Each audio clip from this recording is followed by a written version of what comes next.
What's up, everybody? How are y'all? Welcome. Glad everybody decided to join us tonight. What we got, Steve? What's up? You look excited tonight. It's cold and windy, and my shop heater keeps kicking off with an error. So Cold. It's been annoying yesterday and today. So,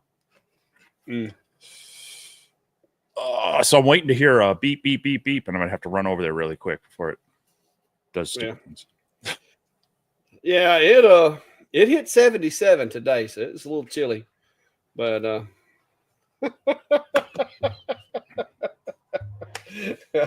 not really. Yeah, it did hit 77 today though. We're at that point now to where we shouldn't have we're here toward the end of March. Cold weather is pretty much done for us. Anything less than 50 would be maybe like 12 o'clock at night, it might get down below 50, but we should be above 50 degrees until about October. So we're through with that. The bugs are back. Snakes are back. Brandy got on a snake at the chicken pen today. Come running in down here. So it's back to summertime fun. So we have to wait till early May before we kind of lose our risk for frost. So I got another 5-6 weeks. Oh, we got a garden in the ground this weekend. Got the tomato plants and peppers and everything in the ground, ready to go. Finna start harvesting some veggies. Hopefully. Yeah. We had to do a little modification, did a little dirt work in the garden this year. Brandy's trying a different approach. She's actually started researching gardening, and since our land is so dry, everything's telling her not to do rows with heels because it actually helps dry the dirt out. So we're mixing it up for the first time in like 30 years.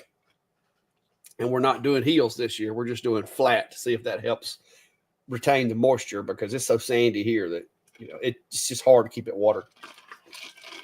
Sure. All of that Gulf sand or whatever you want to call it. Yeah, right, well, I don't think we'll be doing any gardening for a few weeks. I've tried to scroll through here. Looks like Rick 2 Cents is in here with us. I don't know if he's got his CNC up and going. He keeps saying he's going to get his CNC going, but man, it's been like a year now. I know he got his tables. He got the tables put together. I've been working on. I know you can't tell it from here, but I've been doing some shop reorganizing while working on projects this weekend. I actually had someone drive from southeast Minnesota to pick up an old it was a hollow chisel mortiser. So basically, it's a drill press that makes square holes.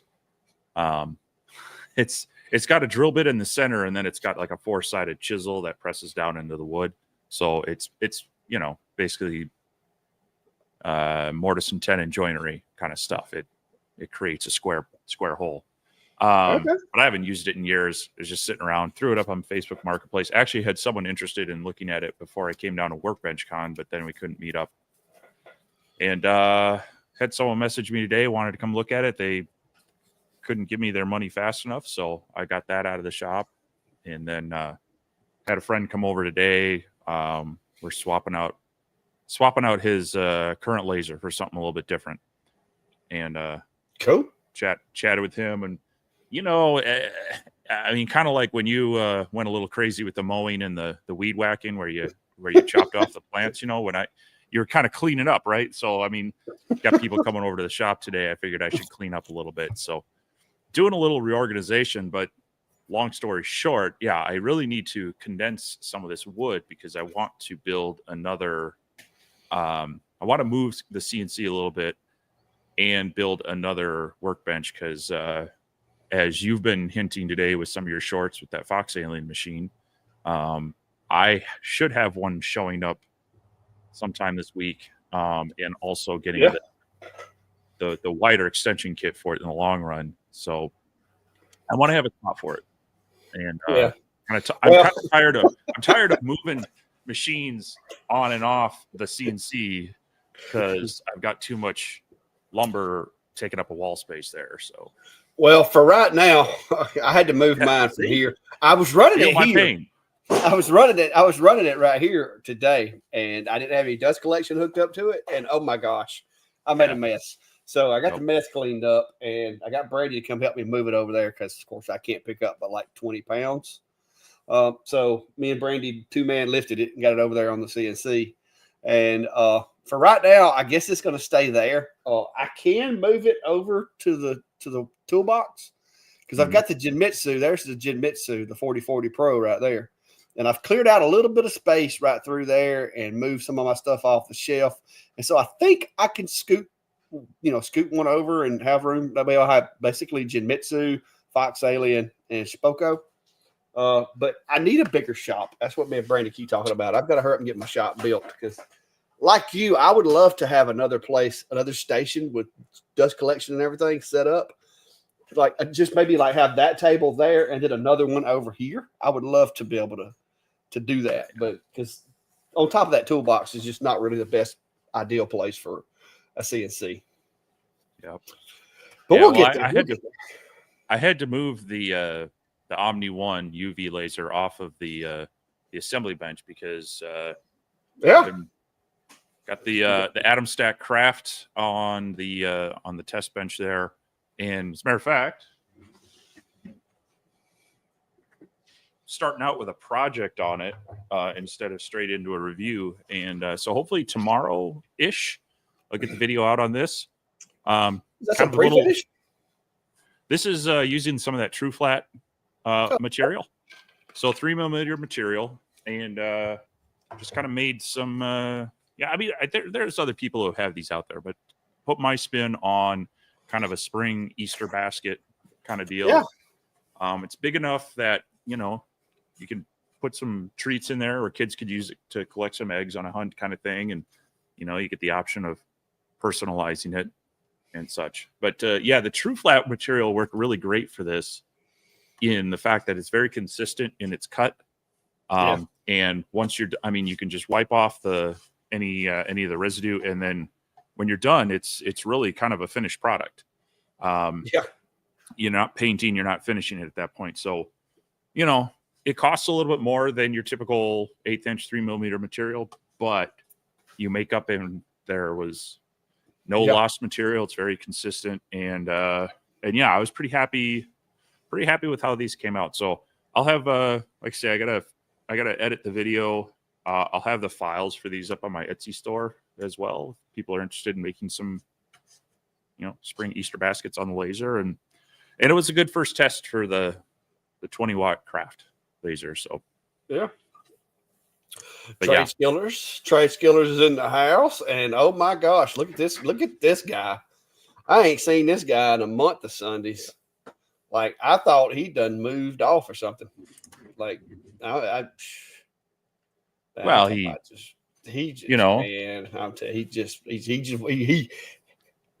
don't get me started. He had a CNC project the other day, a job for CNC. I'm like, Klein, I got you a job, man. Oh, I ain't got it figured out yet. So I'd like to just think he finally got to hang out with me for a little bit, and he just kind of is like, he's so much cooler than that Clack guy that I just can't go over there anymore. Yeah, he came over here. What was it, the other day? That's since I've been back, and finally, I think he came over here one time. But yeah.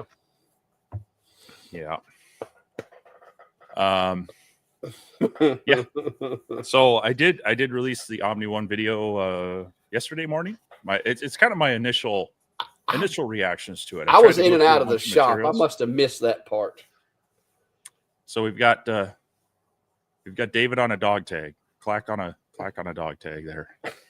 And it actually came out very well. It's not showing up as well on my camera as to the detail, but yeah, it's pretty good. Pretty good cool. Quality on that.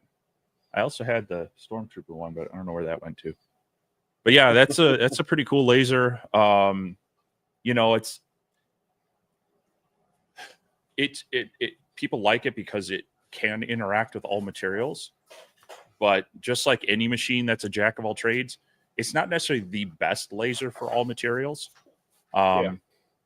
Because like some things, like if you're a blading stone, I mean, it'll mark slate tile really nicely. But if you want to go deep, a fiber laser is going to be better at that. Kind of the same thing with metal. It'll mark metal. If you want to go deep or go with the color, that's where a MOPA and or a higher powered fiber is going to be well. This can do a lot of it. And it also will work very well on glass. It'll work. I played around with that fabric. I don't know where I've got that oven mitt somewhere, but it's very versatile. So if like you don't have any other laser and you want to be able to mark on a lot of things, yes, that one's great. But it doesn't mean it's the best at every single material. Yeah, fibers can do metal faster than it can. And just like with wood, blue lasers can do wood faster than it can. CO2s can do wood faster than it can. But like you said, the benefit of it is the you can run the gamut. Like you can engrave almost anything with it. It's just, it may be slow and it may not, like you said, it may not go very deep, but it will mark most anything you put under it. Yep. So I haven't tried human flesh yet. Have you tried putting your thumb under there or something? See what it'll do? Oh, I'm not gonna do that. I mean, I imagine it's gonna be a lot like the leather. It's gonna mark it. Yeah, it'll mark it. I'm sure it'll probably be. But I'm wondering if would it mark it? Would it burn or would it not burn? I mean, well, I mean, much like you get sunburned, it's gonna probably be similar to that. But, I don't know that I want to find out on purpose. No, I do want to do some more playing with it, and I need to get back to a few people. Like Sharon was talking about some cutting that aluminum sublimation material, and then I do want to play. Some people in their reviews, they were using like thicker glass, and they were able to adjust the frequency to get it to kind of hit in different areas. So I definitely have more playing to do with that laser to really kind of see where it truly excels at, and what things are kind of good versus okay, and try to. So I'll probably be following that up with other videos. I don't know if I'll ever get the end all be all. All right, here's the here's the whole thoughts on it, because it's so versatile that I feel like I'm going to dive into a few areas that I'm really interested in, and then there's things that other people, like one person commented, can it cut a certain type of silver? I'm like, I don't know. I don't have that. I don't use it. So it's going to be hard for me to test.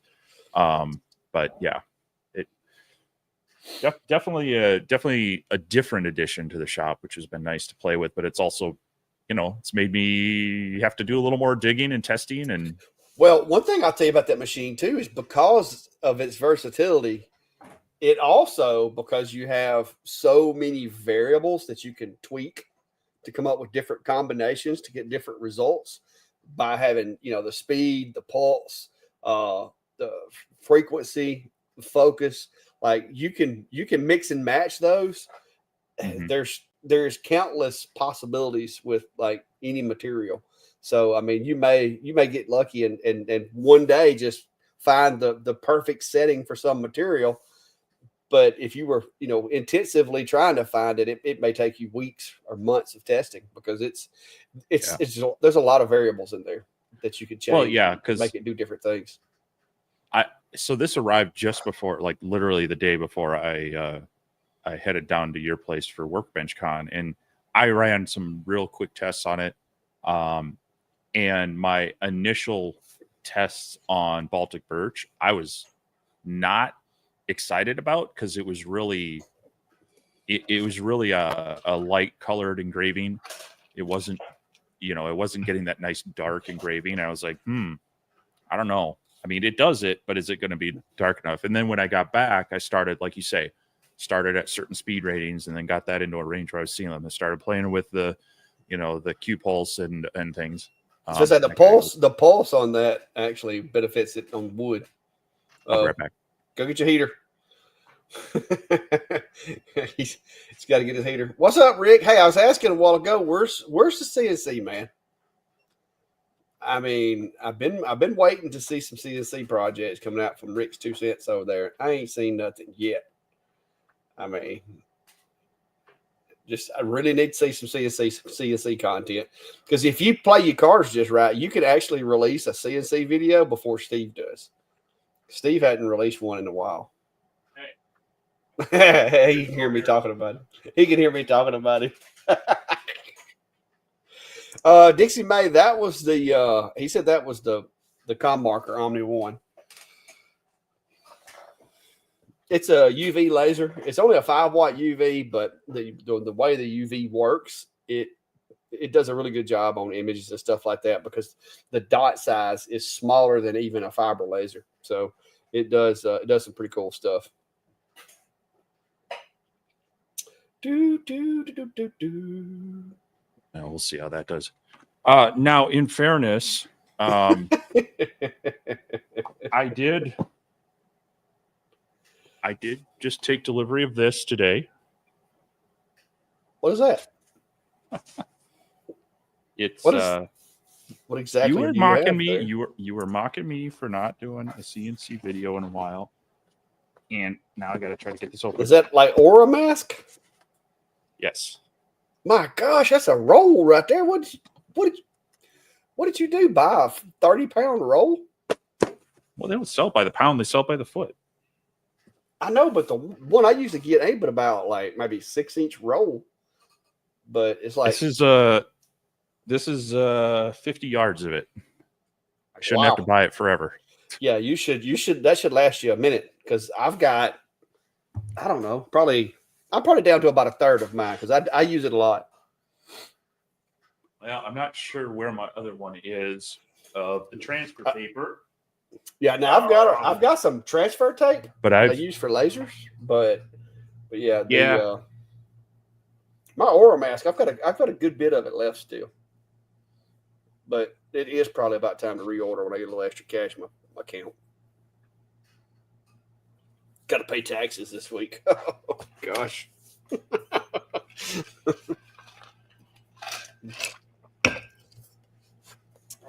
I love tax season. Are you paying the big taxes or just the monthly taxes? No, I'm end of the year. Yeah, I gotta. Robbie, how are you? Yeah, feeling a little better.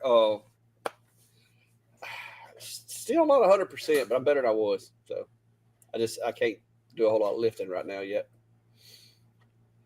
What was you saying? I got to finish up my my paperwork for my taxes. I'm not looking forward to that, but yeah, it's getting to be about that time to write that check. Yeah. So,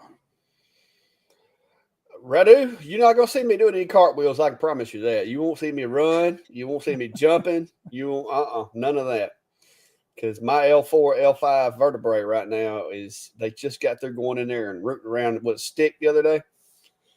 It's a little sore. If I lean over and pick my leg up too fast, and you don't want to move fast right now, because that vertebrae in there's tender. You move just right, and it's like somebody stabs you with a screwdriver. But Aldrich said he buys the Vivid by the 150-foot roll. I've had good luck with Aura mask. Now you gotta make sure you got all the dust. Like if you sand something, you got to make sure you get all the. I didn't do that in the beginning, and it bit me.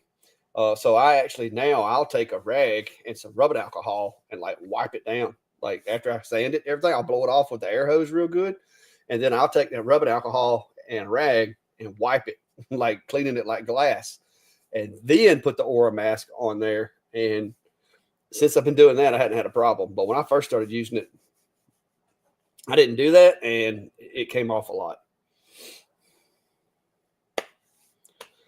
You tore your heater up? I'm just trying to make sure it actually shut down properly. Mark says he got an MRI on his knee for tomorrow. Whew. Mark, let's just hope they don't have to go in there messing with that knee. I've been there, done that one. Got the T-shirt on that one too. I've got I don't know how long it is now, but I've got about Let me get the measuring tape here. Let's see. About a 5.5 inch scar from the bottom of my kneecap to above my knee. And that was not fun either. I went through that back in October. I've had a rough past year and a half or so. 2 years. Had a rough time with it. Like Humpty Dumpty. What is Prakash and what does it do? Huh? I don't know. I'm not following. I don't know what Prakash is there, Jeffrey, unless you try to say or mask. Oh, yeah. Both knees. If you're wondering what Aura Mask is and what we're using it for is, it's can be used for multiple things. In our case, we're using it as you lay it down on your material before cutting into the CNC, and then you'll use a V-bit and preferably use one of Cody's downshear V-bits, so it pushes the tape down, and so it'll cut through and just leave that film on the top as a mask, so that now you can go back and add paint. Generally, we'll first seal the end grain that's been cut with the V-bit with like a clear coat first, and that way it doesn't leach in to the fibers, but then it acts basically as a paint mask wherever you cut through with your CNC. You can do the same thing with laser, but you wouldn't use Aura Mask. You want to get the right, there's like a paper-based transfer paper. You just want to make sure it doesn't have vinyl content in it, because that's not something we should be using in the lasers. And then you laser away the material, and then you can use it the same way you can use it as a mask to do like a paint infill. But that's what we're using it for with the CNCs, is basically like a paint or a finish mask.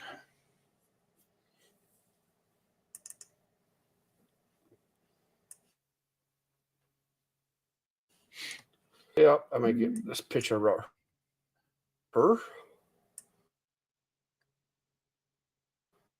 One I did. This is the one. Whew. So that's after I had masked it and painted it and everything. So I taped it up too, because painter's tape is cheaper than Aura Mask. And when I was spraying it, I didn't want to get overspray all over the side. So that's why I got painter's tape around the edges. But yeah.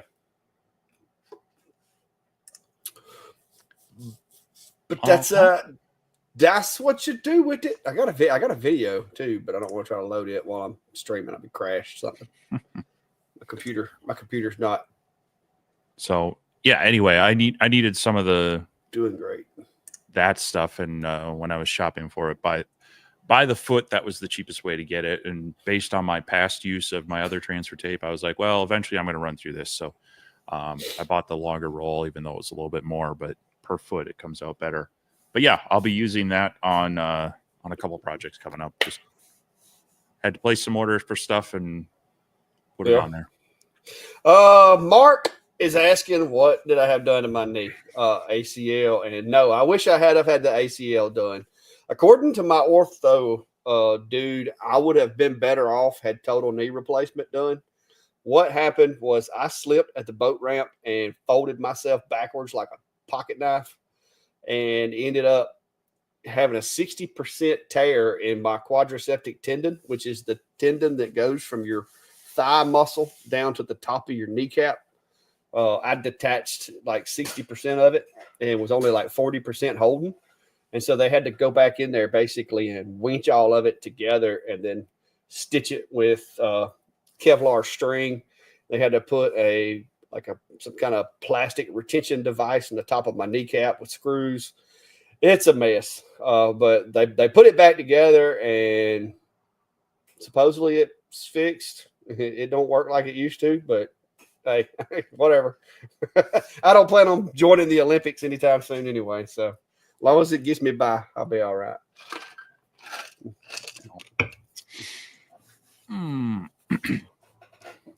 True Love Laserworks is asking if either of us have content on setting up our LLC or business setup. We've talked about it and passed on this live stream. I don't think either of us have it's a little outside our normal content to drop that down. Well, and it varies a little bit from state to state. As far as some of it. Yeah, and that was what I was going to say is go, do some research in your state who handles basically the business licenses and the registration. Here in Minnesota, it's the Secretary of State's office, and they actually have a really nice portal to pretty much walk you through the steps. It kind of depends on the type of business you're going to be incorporating, but most small hobby businesses that have one person running them are going to be kind of like a sole proprietor LLC, and not necessarily S corp. You can set it up as that for some tax purposes and such, but if you're getting really serious about your business, it might be worth just having a sit down conversation with an accountant.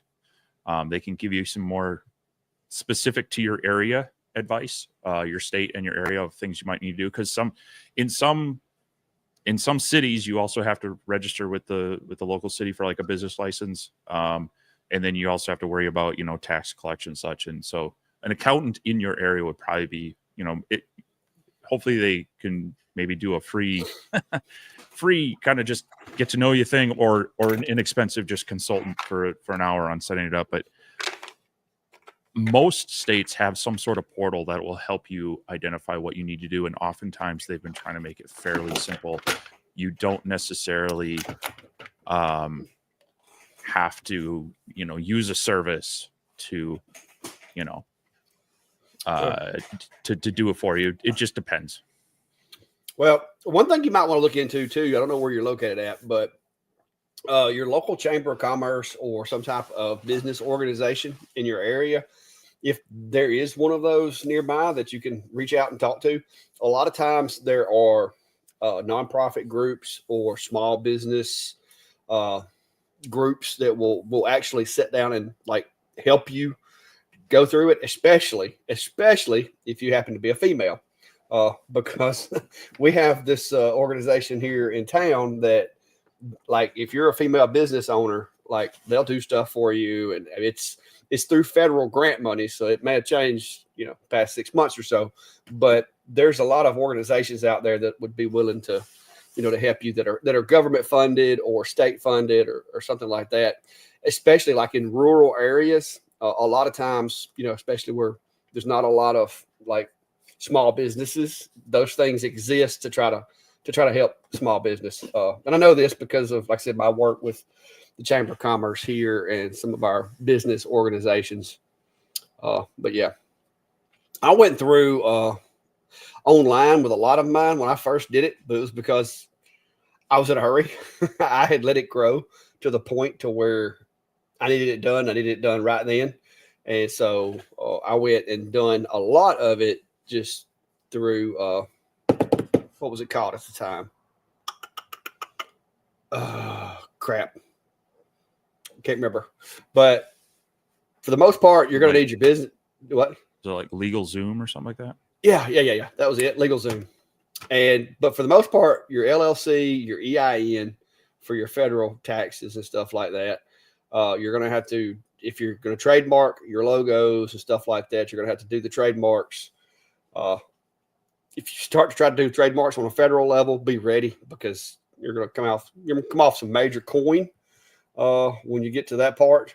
But I trademarked all my stuff on state, which I figure is better anyway. I just, don't have quite the reach as a federal trademark does per se. But when I went to price and trademark and everything federally, it's a bit of a thing to do. So, but yeah, it's not bad. You can have it all done in like a week. Because like I said, the Attorney General's office here in Alabama, you could actually go to the AG's office, or no, Secretary of State. You can go to their website and literally complete the paperwork, send it in, and usually get it back within around a week or so. And that part's done. But there's fees and business licenses and taxes and all that associated with it too. It's fun and confusing. Yeah, see, that's kind of what I was talking about. We have, like I said, I know there was one here in town that was a small business, and then there was another one that was like women's. What did they call that thing? It was something like basically it was supposed to enhance female business ownership or something. It was some kind of federal grant, and they had like a little office in one of the buildings in town.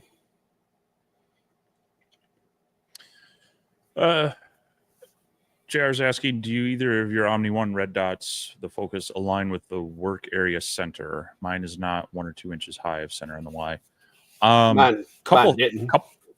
Couple things with that is when you bolt the module onto the lift, you actually can shift it forward or back, depending on which set of slots in the module you use. So that can have a bit of an impact on it, but you can also adjust your red dots.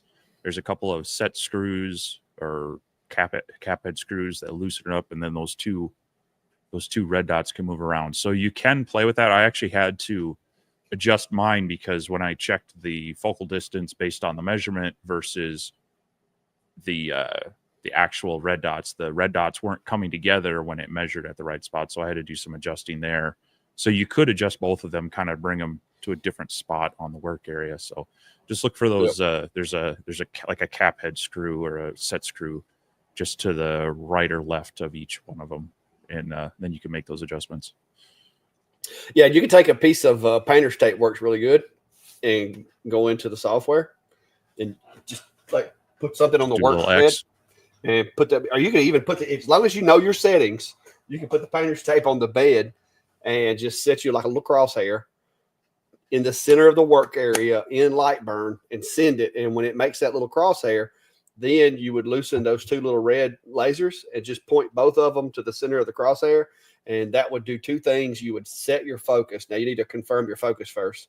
You would set your focus and set the center of the work area at one time and not have to be sitting there fumbling around with those little dots too much. I made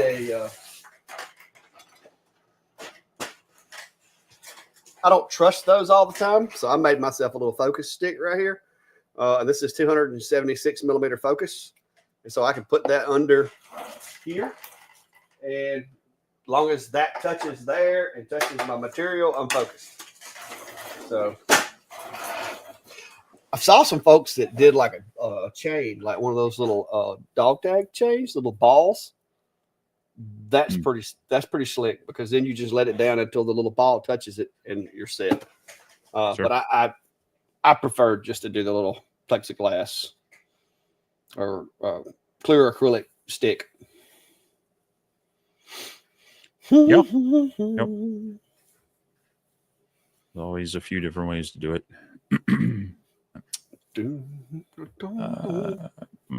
Sharon's got a question. I have a piece of red cedar that is finished on one side. I want to make a book stand. Would clear coat be okay on the back side? And if so, can I do it before cutting it out? My OCD makes me want to sand it or run it through a planer first. Yeah, I guess it's going to depend on what the finish on the one side is. And you know, if your new clear coat, you know, if it certain types of finishes won't bond to other ones, so you may come into some issues kind of right at that seam or that corner where it's not happy. So not knowing what the finish is, you know, like it just, you know, like if it's an oil-based finish and you try to put poly over it, it's not going to necessarily do well, and kind of vice versa. Or if it's shellac. Yeah. So, but as far as you know, clear coating it, yeah. I mean, if you have a seam there that it doesn't need to interact with each other, sure, you go ahead and hit it with a clear coat. And depending on as far as cutting it out, some finishes aren't going to be great to necessarily work with afterwards, depending on how thick or how heavy they are or how reactive they might be. But if you just use like a polyacrylic or a thin polyurethane, it's probably going to be okay. If you're getting like into your oil-based things, that's where they kind of soak in a little bit. That can get a little bit iffy on how it works. I was assuming we're talking about a laser anyway. If it's CNC, just knock yourself out. I was going to say CNC. It's going to go into it. CNC just run a flattening pass on it and knock all that finish off of it and then cut it. But yeah, it's like I said, the only thing that I would be concerned about is especially as long as you're only going to see one side or the other at one time, it doesn't matter. But freshly sanded finished material and older sanded finished material, you may have that mismatched look if you can see both sides at the same time. But yeah. So if it's just like the backside and you just want to put a finish on there to clear it up or to seal it, and it's probably not going to be seen. Yeah, you'll probably be okay. DDIGZ is saying, you mentioned a planer. Is DeWalt a good starter? I'm going to have to say DeWalt's a good get you by for quite a while. Because if you look right there to the bottom right corner of that screen, I'm still running my old DeWalt. That is the – hang on. I can't remember. You got the 735 there, which is kind of that's their bigger one. They also have what's called like the lunchbox planer. That DeWalt has one, Rigid has one, a lot of people have them, and really any of them are a good starter planer. I turned you off. But I switched from one of those lunchbox ones to the 735. It's a little more square, a little bit deeper. It's actually a little bit wider, and that tends to be kind of like the de facto hobbyist garage workshop, small woodworker thing until you get into like a 15 or a 18 inch, you're running 220 to it, all that. So yeah, there are this one is the same one I have, that Clack had up on the screen there. Very nice planer. You can kind of take a step down from that, from a lunchbox one. I had one of those for a number of years. But yeah, I would say the 735 is about the top of the line you're going to get without going to like a full floor standing model. And I will be right back again. Yeah, this one will give you 13 inches of width as far as planing materials down. Very rarely, I mean, if you're doing like glue up cutting boards, sometimes you'll go past 13 inches. But if you can keep it at 13 inches or less, even if you're doing like glued up cutting boards and stuff like that, it works really well. I'm still running the regular knives on mine, but if you find that it doesn't do a good job or that it bogs down on you real bad, then you can always run the helical cutter on it. It's a little more expensive, but it does give you a bit of a smoother cut. It takes a little bit of the load off of the machine because the blade is interacting with the material at offset times rather than at the same time. Now, I will tell you, this machine here, this router there that I just put that link down there, you're going to need at least a 20 amp breaker, in my opinion, to run that thing. Because if not, if you put something 12 inches wide in there and it gets under a good load, you're going to trip it. Because I did over and over and over until I re-breakered it and reran my power wire to a 30 amp and I fixed it. But I had it on a 15, and it's a 15 amp planer, but that's 15 amps of idling, with no resistance. You stick a piece of 12-inch pine in there, it's gonna pop a 15 amp breaker, and you're gonna have to go out there and reset it. Well, it actually has a 15 amp breaker on it, and that will trip it of itself. But yeah, it's especially on startup and whatnot. Perimeter alert. You definitely want it on a 20 amp, and you don't want like. Well, I have got its own collection. blower on it. It has its own blower on it for dust collection and such. But yeah, you don't. You generally are going to have something on it as well. You don't want anything else on that, even drawing a couple amps, because it'll tend to trip some breakers. So.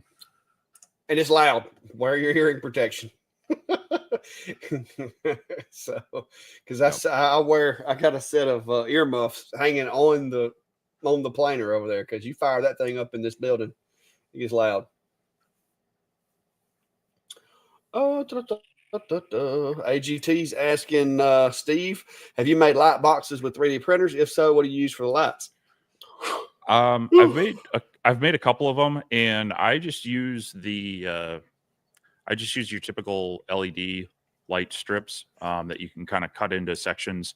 I've used both the 12-volt variety as well as the 5-volt USB powered variety. You'll have to be kind of okay with doing some soldering work.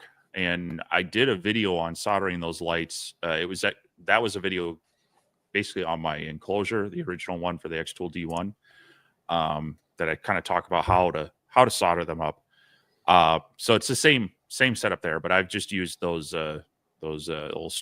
sticky back strip lights, those LED strip lights for those light boxes. I have so many of those LED strip lights from my model airplane stuff to everything else. But yeah, I can dig up a link of the ones I tend to use. And like I say, it's good practice in soldering. Yeah, Mark, as long as you don't get bite down on it too much, you're okay. And I'm gonna be honest with you. I think maple, when it comes to running it through a planer, I think maple's actually easier than pine. I think because what I think is that when that pine starts getting hot, that sap gets sticky. Because the most times I've bogged mine down and even caused it to trip out was doing pine. But yeah, now I did have, like I said, I did have my wind dust collection on the same circuit with mine, which I had to fix all that.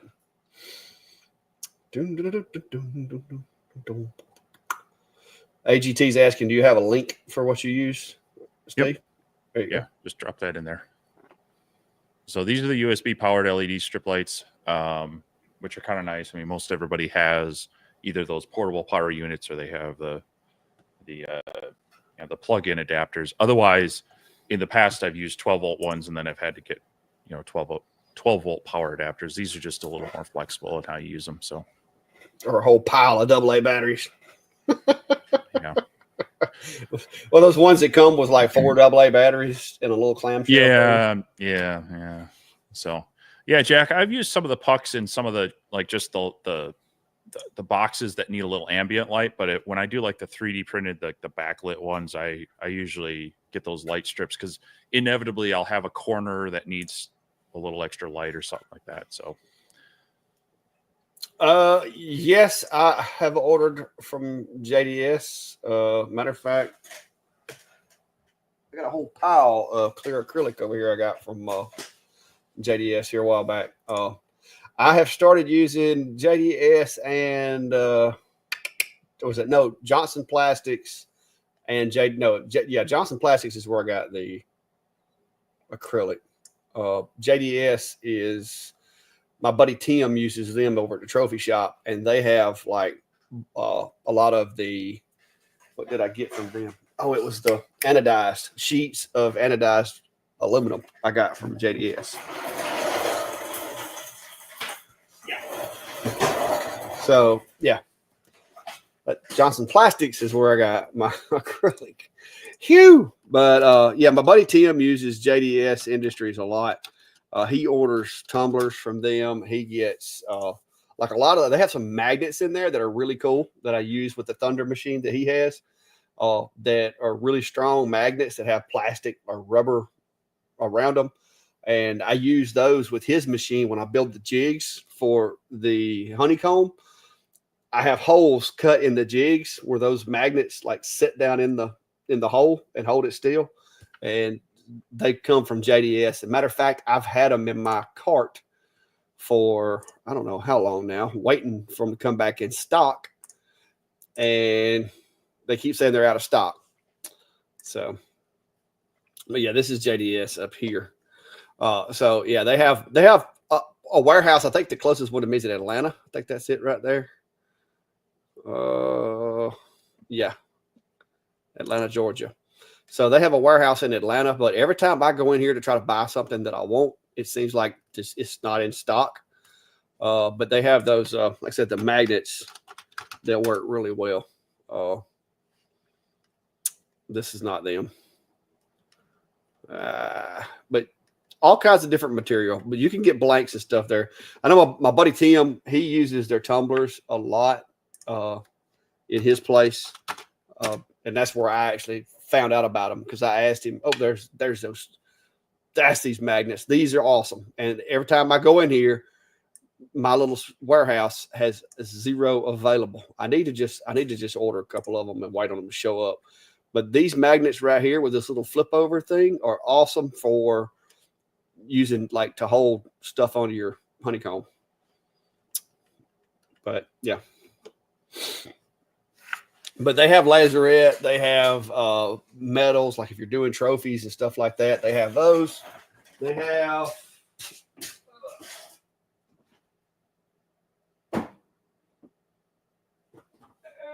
well, I can't find it, but they have the real thick, like acrylic awards, like you would, like you. I don't know if you say it was like a block of ice or something that you have for CO2 lasers.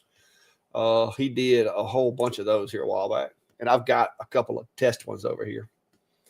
But yeah, I've got an account with them, got it set up, and I've ordered a little bit of stuff, but not a lot. As a matter of fact, I think the anodized aluminum's all I've ordered from them so far, because I had a project I was going to use it on, and I never did. Ooh. David's asking what's the best size bit to use on CNC to cut acrylic, and what you're looking for is something like this. This is from Cody. It's an O flute bit, so you can kind of see there's only one flute there that does the cutting, and this is also an upcut bit, so that'll help clear the chips out. So that's the type and the style. As far as size, it's going to depend on the material and your design. Obviously, the bigger the bit, it's going to probably have better chip extraction, but if you have real fine detail or sharp corners that you need to, inside corners you need to get, you're be trying to find a smaller size one. But yeah, you're looking for an O flute bit. It's just a single flute on there to do the cutting. This is the same thing that you could use for like aluminum or other non-ferrous metal as well. Look what I actually found the other day on Amazon. And these are single flutes. I don't know why they don't call them O flutes, but they're single flute bits, 1/8-inch bits.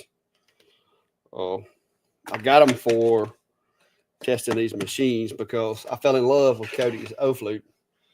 But you can see, if you can see it, but yeah, it's just one little flute, and I've been using them on wood. This is what I used on this little pine box I made today, and it actually doing pretty good.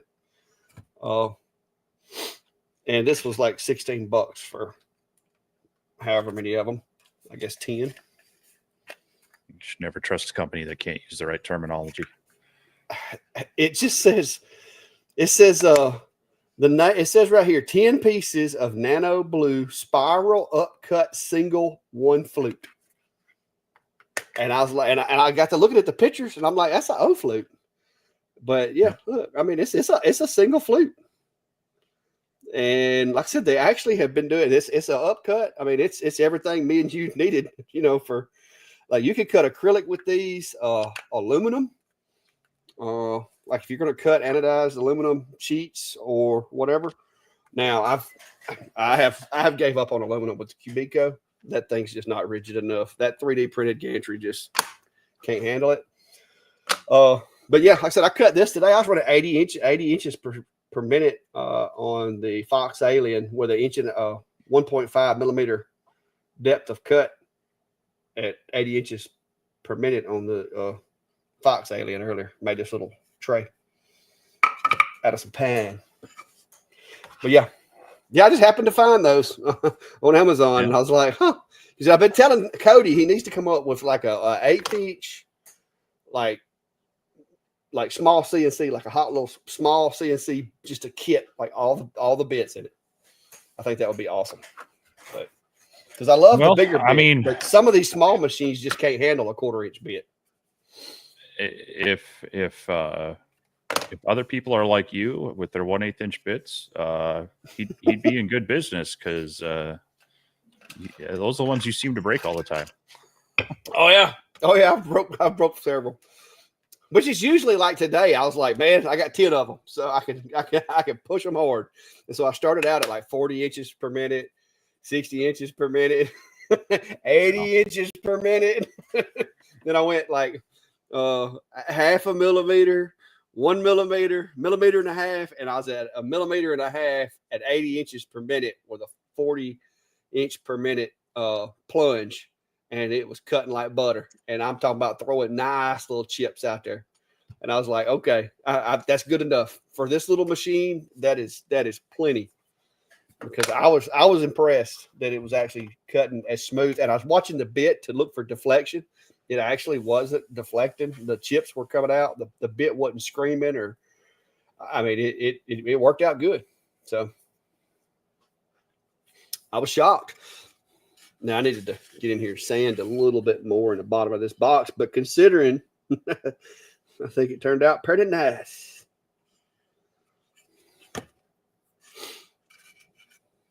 There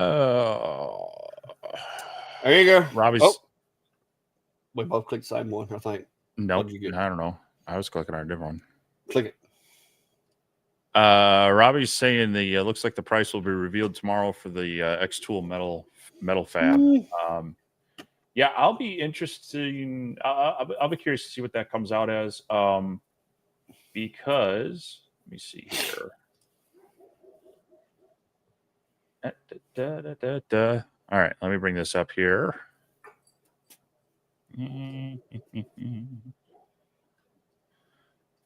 So they're not the only ones with these out there. So you look here at Loomtech, they have a handheld fiber laser welding machine. Now, this is a higher power than what X-Tool is talking about. They're talking about two different options, 800 and 1200 watt. But as you can see here, you know, $6,000 just for that's just for the welder. Fiber laser welder, which is kind of the half of the X-Tool's part as well. They also have, like, their site's a little weird about this. There we go. So they have fiber laser cutters. Yeah. Which one day. Yeah, so these are big all-in-one machines. I don't know about this smaller one, although it looks, I don't know. It's kind of hard to judge the size. I don't know. The monthly payment on that one was on up there. Yeah. So it actually may have been bigger. There was one though that I thought, anyway, just looking at the price of the laser welder itself being about $6,000. I mean, their site is weird. Okay, there we go. I'll be curious to see where X-Tool lands with theirs, as well as what the add-on CNC machine is going to cost. I'm sure they're going to have some sort of, early bird. Everybody's going to get FOMO that they're going to, not get the good price on. It's not going to be necessarily a cheap machine that oh no, that most average people with our hobby money are probably not going to be dropping $5,000 on this per se. If you're heavy into metal stuff, maybe like if you're one of those folks that's already doing it, but you're doing it with like a wire welder or something, maybe because you've already got the market, you've already got customers. You're gonna need a way to recoup some of your investment. And I don't get me wrong, I would love to play around with one. I would love to have access to one, but I don't. It's a whole nother jump up. I mean, your material costs on getting the metal itself are jumping up there as well. So it's not something you're going to buy on a whim. You're going to have hopefully. I mean, maybe you have that kind of crazy money just to throw around, and more power too if you do. But this is going to definitely be like a business decision for people that are looking to help this solve. Like you mentioned, they're already cutting stuff out with more manual tools and a little rougher finish. I know, like I said, I got a buddy of mine. He does like he's got a plasma cutter CNC. He also has a welding shop. So that's what he does. Like he has people come to him for metal stuff. And so like if you wanted like a custom bumper for your truck, like that's what he uses his plasma for. And like he'll go in there and like he can put like custom logos in those big wraparound bumpers and stuff like that. He'll fabricate you a whole bumper, and it'll have like the designs in there, stuff like that he does with his machine. I could see somebody like him that's doing metal stuff and has a market for it. I could see him, dropping that kind of money right out the gate. I've got a wire welder over there that I use to fix my tractors and lawnmowers and stuff like that when it breaks. I just don't do metal stuff, I mean, me personally, I'm going to have to just stick with the wood and stuff. It's, $30 something for a sheet of plywood's pretty tough, but let's say, you go try to buy sheets of metal, even the thin stuff, even like 16 thick or 8-inch thick metal, it's not going to be cheap. So yeah, I don't know. Like I said, I would love to play with one. But I don't know that I got the resources to feed the habit. You know what I mean? Unless I can find a way to sell stuff off of it. Yeah, and I just don't have the space for one either. Yeah, so say that. Where am I going to put it? Yeah, exactly. Yeah. So yeah, I'll be curious to see what the price comes out. Maybe the price will be super attractive. I hope it is for people that are excited about it, wanting to get it. But for me, it just doesn't fit into the workflow or the my budget. Yeah, I'm good right now. I haven't maximized my financial output of the machines that I have to be getting another machine. You know what I mean? Once I've got these machines running to the point where I can't keep up, that they can't keep up, then we can look at adding another angle. Right now, we still got room to improve here. What's up, Greg? How are you, sir? Mr. Ryan Ballard over there. How are you, sir? And Cody, your ears been burning? We were talking about you need to make us some bits. Hey, look, Cody, I found this. They call it a one flute, but look what it is. Now, it's not a down cut O flute. It's an up cut O flute. But they call it a single flute, but whatever. You got me hooked on them for my other machine, so I had to find me some 1/8-inch ones. So keep waiting on that 1/8-inch kit. Well, jumping back to the question you brought up there, Roger's asking, could one of you please do a video of using the LaserPecker 5 with a Lightburn? LaserPecker Design Studio software is bad. I agree with you. The software outside of basic stuff is frustrating to use. I need to jump back in with the LP5 at some point and try that. When they first sent mine out, it was kind of a pre-production unit, and they didn't have the Lightburn profiles working with it. Since then, I haven't checked to see what they have working for the LP5 with Lightburn. So I'd have to look at it and see how it works myself to see. I've also been they did send the enclosure with camera in it. I've had some bugginess with the Design Studio software in it, so I haven't been able to release a video or anything on that yet. Sneak preview, it's interesting, but I don't like how they did a number of things. So it's I think where it could have been better and make it a little bit better than the F1 Ultra as far as form factor, they missed the mark on a couple of things that kind of disappointed me. So yeah, it's so I'll try to. I've got a few things in the queue yet, but I do want to get back to a couple of those machines and do kind of like follow-ups with them and see if the latest software or the Lightburn integration is any better. Yeah. Hey, Hamilton. Cody and Greg are the best. Well, I mean, they're pretty good, but yeah, Mr. Dilbeck. Mr. Dilbeck is in the house. We got a celebrity in the house, guys. Woo! But yeah, nice to see everybody stopping in here on a Sunday evening. Cody said some of the plastics I've had to buy is more expensive than sheet metal. This is true. This is true. Yeah, in some cases, on the metal you're using and the plastic. Yeah. In some cases, yeah. I mean, an acrylic is not cheap, but I mean, not especially in bigger sheets. Yeah. And that's the thing is like as things size up, a lot of times things get more expensive just because, I mean, especially wood, it's harder to get solid wood in a wider panel because you need a bigger tree with clear grain. It's just harder to find.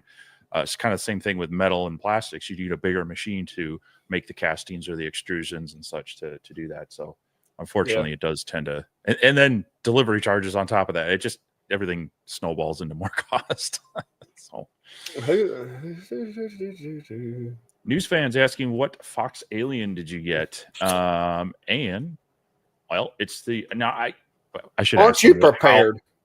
I gotta ask them how you pronounce this. I've heard Mouster, I've heard Mashuter, I've heard Massuter. Well, So, in redneck and knees, it's Masuter. Masuter. Yeah, that's in Okay. redneck and knees. Yeah. Yeah, basically the 3S is the ones they've sent both Clack and I. So it's kind of the 400 by 400 working area. If you watch James Dean's videos, though, it's actually just a bit bigger than that, which is nice. It's It over does there. have closed loop stepper motors and such, so it's a little bit more than the Genmitsu 4040. You see here that the base price is $1,000. So it's a little bit more, but it does have some advantages over that we'll be testing. Now they do also have this wider extension, and I kind of like that. The 4040 Pro from Genmitsu has where you can extend the Y and it goes deeper. This one has more of the makes the X wider, and just from a form factor and layout, I kind of like that better. So kind of an interesting option. But Clacks, they seem to have two different shipping locations because yours came from like New Jersey, I think. Yeah, mine Right? came. Yeah, mine was from New Jersey, and like it shipped out like the day after he told us it was told me it was coming. Yeah. It was gone. So now it did mine, boy riding to somebody else's house yesterday, and I had to file my package got lost in the mail thing with FedEx and answer 110 questions of how I knew that my package was lost. Basically, it's kind of like the meme where you take a picture of you with no package. I was like, what am I supposed to tell you guys? And because I had to fill out a questionnaire, and I'm like, okay, I have cameras on my driveway. I got perimeter sensors around my property. I got 2 dogs. Nobody came to my house to drop off a package, and there's no package here. So therefore, this whole your package has been delivered is BS. But some lady showed up at like 9 o'clock in the morning and had it, like had the package. The odd thing is that almost every other time, and most people I've talked to, FedEx now requires their drivers to take the delivery photo, and that gets attached. You said you didn't even have that because that's usually another telltale sign of like. Well, hey, it said I did not have access to it unless I had the shipper's ID number. So I couldn't do that. Now, it did. What was it? It did say that I had signed for it, to which I was like, no, no, I did not. Well, like I said, I was emailing people and going, hey, before they say I signed for this thing, I didn't. Because the last thing I want to do is, somebody think that I took $1,000 machine and just like threw it away or whatever. So mine shipped from California. It's still en route. Hope to see it sometime this week. But yeah, we've had a lot of people on here on the live stream ask our opinions of the Fox Alien machines, and we've been referring you all to James Dean, and he must have got tired of it because he's like, hey guys, just send them a machine so they can stop sending them my way. So it's thanks to you all, and then also James Dean, that we're gonna get to play with some Fox Alien equipment and get some information back to y'all on how we like them. So yeah, so far I'm liking mine. I know you haven't quite got yours yet, but so far I am loving mine. But about 9 o'clock this morning, I gotta show you this. Y'all gonna like this one. About 9 o'clock this morning, the driveway alarm goes off, and it was the UPS or FedEx lady coming back. All right, y'all know Biscuit, right? Came to live here, had to get him fixed. Blah blah blah. Yeah. All right. Well, Biscuit ain't nothing but a big old loving puppy. But I don't know if audio is going to work or not. But the lady drops the package, like she flips it over and scared him. And he act like he was fixing to eat her up. So, I ain't never seen that dog act like that. But she flipped that package over, and when it hit, it scared him, and man, he come unhinged. But that's the camera that's on my delivery box. So when they say that I signed for it, I can be like, BS. Yeah. Yeah. Because there's actually a sensor inside the box. So when they open it alerts me that somebody's reaching in the box. Yeah, so I've got the Nest doorbell that lets me know when someone's coming up to the house, and it'll say, "Hey, it looks like something was delivered." Well, when the craft was dropped off, apparently they didn't want to bring it up the 3 steps to my porch, and so and just they must have approached strategically where they were just on the edge of the camera's field of view, because it never said anything about, "Hey, there's someone at the front." There's no, there's no package delivery or anything. And I kind of walk upstairs, and I was like, there's a box on my front lawn. And so they didn't ring the doorbell or anything. So I may need to add an additional something that looks out the other direction. Just give me a heads up. I've got them. Yeah, there's before you even make it to my house, there's like 2 perimeter sensors and 3 cameras that have detection turned on. So it's pretty strict around here. I know when people are coming before they ever make it up the driveway. I mean, I don't live on a highway or anything, but our street is one of the main thoroughfares in our small neighborhood here. And I'd have to be careful because that thing would just be constantly going off, like, detected a car, people walking by because the sidewalk's on our side of the road. So it's a balance. Steve's saying that he was tossing around buying either the Genmitsu 4040 Pro, the TTC 450 Pro, or the Fox Alien Masuda Pro, and decided to go with the Genmitsu 4040 Pro. Did I make a good decision? I like the 4040 Pro, the Genmitsu. It's solid. It's robust with the router on it. It is just as capable. Like it's literally like a little mini Onefinity. Like it's pretty beast. I haven't had the TTC 450, but from what I've seen, I don't think it'll outperform the Genmitsu 4040. Just like the Fox Alien, it's doing a really good job. But as far as because this one's belt driven, I don't think it's going to have the torque that the Genmitsu has. But with the bigger steppers, it may, because this Fox Alien that they sent us does have the closed loop steppers, which is something that the Genmitsu doesn't have. But I've never had a problem of losing steps or anything on either my original 4040 or on my 4040 Pro. I've always had good luck with them being consistent and everything. I don't think it's that big of a deal. I would like to see Genmitsu with closed loops, but like I said, it hadn't been I haven't seen a problem. Have you, Steve? No, I think the ones you listed, you probably did the right choice on the 4040 Pro. Now this 3S does have the closed loop steppers, but it's a little bit more than the others you listed. You would have been kind of jumping up into another price range and such. So no, I'm very happy with the Genmitsu 4040 Pro Max with the trim router on it. It's a very stout little machine, and decent sized working area for kind of a workbench machine like that. You're going to continue to see some of that here, but it'll be nice now to be able to also compare, the Fox Alien is along with it, but with the caveat of I wouldn't call them apples to apples. I thought the Masuda Pro doesn't have the closed loops. You said, right? No. Oh, okay. Okay, it looks more like that Lunia. It looks more like that Lunia machine that I had with the controller on the front and everything. Yep. Okay. Yeah. It doesn't have. The 4040 Genmitsu would definitely be an upgrade. Like I said, the closed loop steppers on this 3S is something that was pretty unique that I hadn't seen. But like Steve said, and it's like the separate controller box. I mean, I bet they put $30 worth of aircraft connectors on that thing, connecting the controller to the machine, because it's like all of them are screwed on aircraft connectors. There's about 20 of them on the back of it.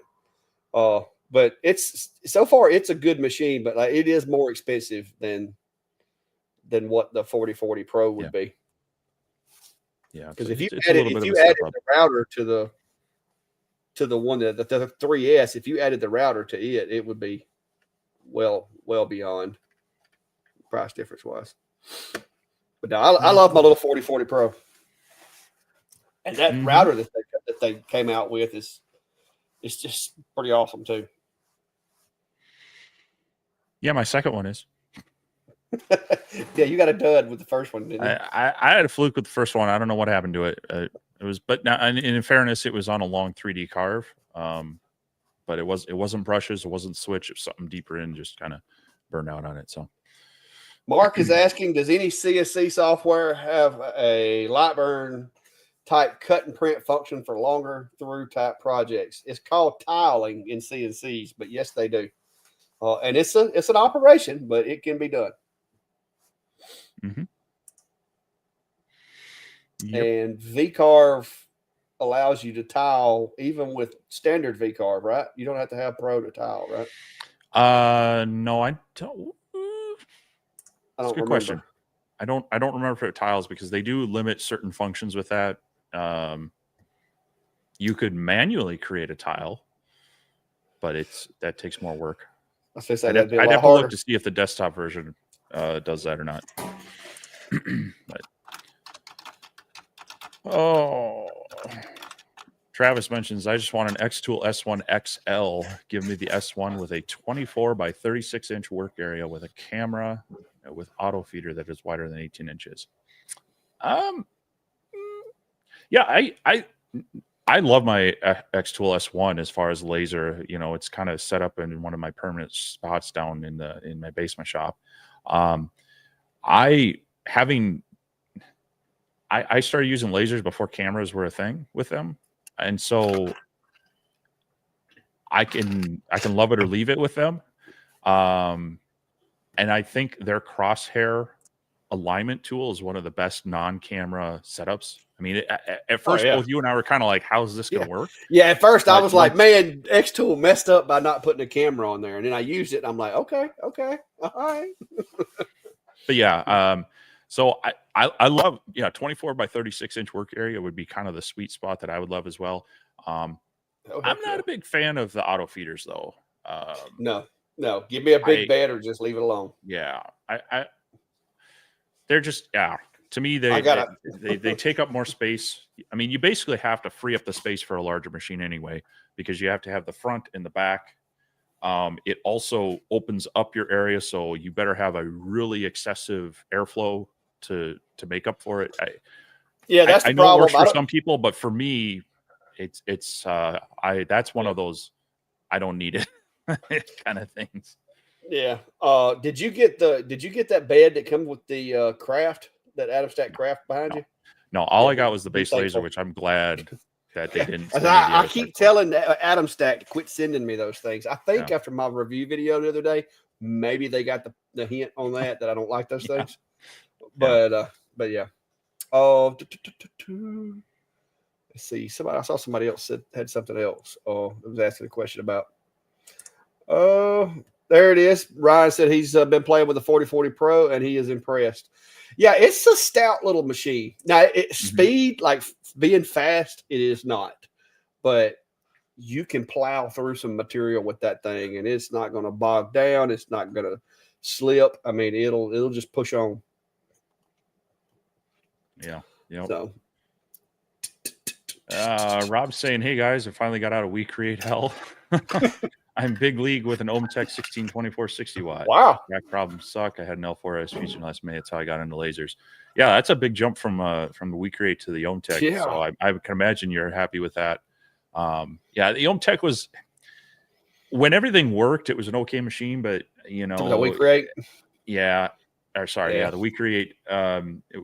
When everything worked, it was an okay machine, but they just announced their 45 Pro.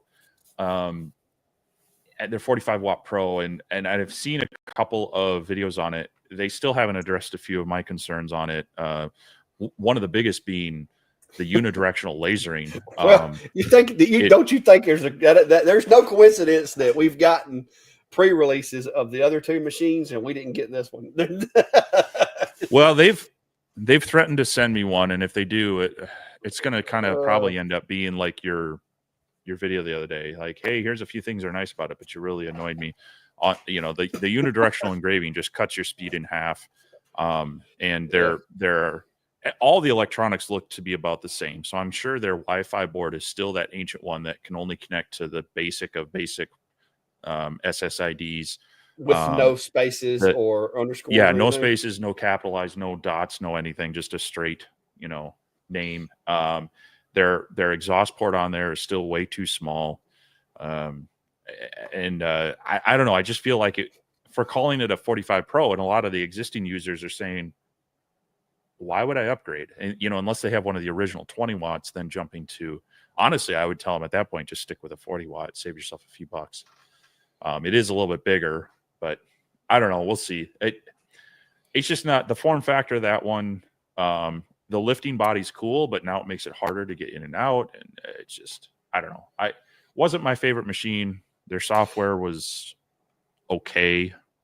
And we actually met with the representative from We Create up in Vegas at CES. They had a guy that was taking over some of their I guess customer relations, sales type stuff.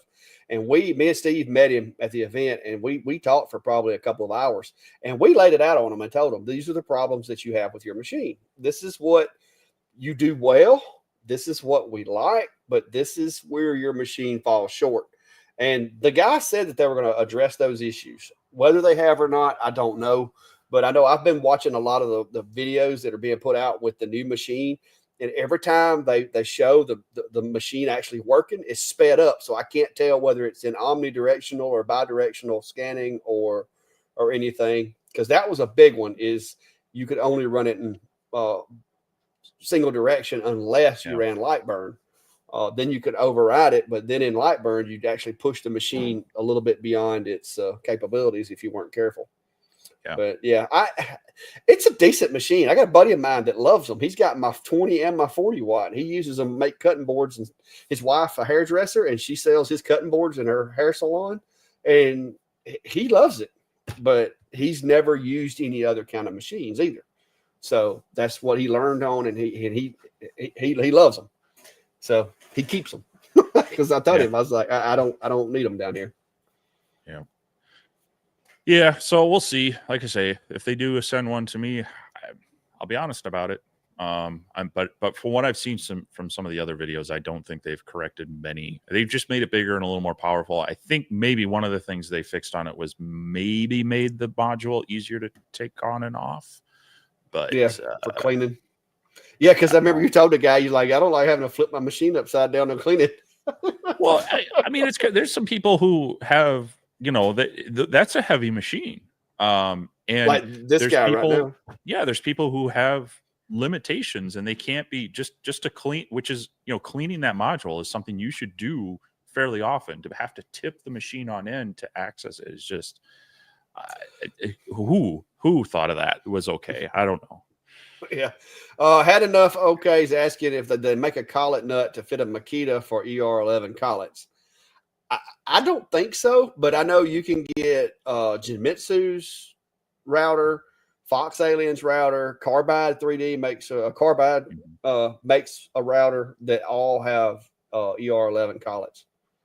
So, and they're not that expensive. They're actually less than the Makita for the most part. Yeah, at this point they are. The Makita's gone up. I think the latest I saw was like 150 or almost 160, where a lot of the others are down there around 100 to 120. Yeah, Carbide had theirs on sale here a while back for like $50. I don't know if they just had like an abundance of them or what, but they had because you got to watch it when you go to Carbide's website, because they do have two different machines. They got one that has a standard router collet on it, and then they got the one that comes with the ER11 collet. Yeah. Let's see, accessories. Let me see how much they got it listed as right now. Theirs is 80. Yeah. So there's some other options that are probably more rated to be run for longer times. These trim routers really weren't. Like DeWalt, straight up, if you go to warranty them and you tell them that you were running on a CNC, they're like, nope, they won't warranty it if it's run on one of those, because they know they'll say, hey, they're not meant to be running for that amount of time. Now, that being said, hundreds and thousands of people have done it, but some of them might say, nope, we won't warranty it that because of they're not rated to be run that for that length of time. So, Oh, wait a minute. No, it ain't. It's $60 right now currently. Cool. Rather the Impaler says, got some key fobs from Temu. How can I know if it's real leather or not? There are some synthetics or whatever you should not do on lasers. So yeah, you want to be careful about certain leathers can be more of a fake leather, and especially they might have like PVC in them. One way to tell if it's real or synthetic, put some flame on it. Real leather won't catch fire. It'll just kind of heat up. If it catches fire or melts, then it's going to be a synthetic. So that's kind of a similar thing with a lot of plastics. They'll call it doing a burn test, and you look at the type of flame and such to see if it's got some nasty chemicals in there before you start running it through the machine, and so it's something to look up. But kind of a flame test is how you might test on one of them. I'm guessing from Temu in China, it's probably a synthetic. So want to be careful, but that doesn't mean it's not laserable, because they, leatherette and such is a synthetic leather and it's laserable. But unfortunately, some of that stuff from these inexpensive vendors like that, it's gonna be hard to you can ask them, hey, do you got a materials data sheet on it? And they're like, what? Yeah, it's leather. Yeah, Greg. So like Greg saying, this is basically just the same thing as the Makita. This is going to be the 65 millimeter. So if you're using a DeWalt's are 67 millimeters. But this is the 65, which is probably the most universal for using with CNCs. I used a DeWalt early on, and after putting 2 sets of brushes in it, I realized that I had messed up, even though Steve had told me that I was going to regret it. He was right. So I've still used the DeWalt, but I use it as a router, not for a CNC. But yeah, $60 is what Carbide is selling theirs for right now. And that's, like I said, it's got the really long cord, so you can put it on a 4 foot by 4 foot machine if you need to, all that good stuff. Genmitsu, as well as Fox Alien, also sells their version of the same thing. But kind of like what Greg said, it's probably made in the same factory somewhere. It's just a different color when it comes out of the factory. But they work. The one with the Genmitsu is actually pretty stout. Microcraft DEO says, I bought a Dell Optics. I guess he meant Optiplex, but for my CNC for $120. Thanks for the heads up. I returned my almost $700 laptop. The Dell works fine. Put the extra money back into my shop fund. That's what I'm running. I don't know if you can see it, but it's literally under the TV on that little shelf right there is one of those little mini computers. It's the same one that I bought to go in the house in there, that Optiplex 7050. I'm pretty sure this one's a 7050 as well.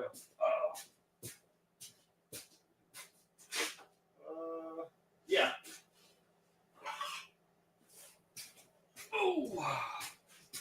Yeah, that was the 7050 also, just like I put in the house. And I printed this. I haven't mounted it yet, but this is another one of those holders that I made. So the little computer sits in here, and then it snaps over under this, so you can mount it on the wall on the side of your CNC machine, like on your table.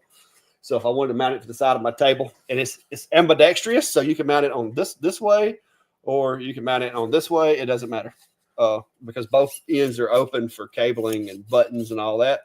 I printed a brown one for inside the house. My wife didn't really like the orange stuck to my little computer desk, so I printed a brown one in there and brought the orange one out here. Mark mentions when he had a problem with UPS, was told that the shipper had to fill out the lost package form, and that's actually generally correct.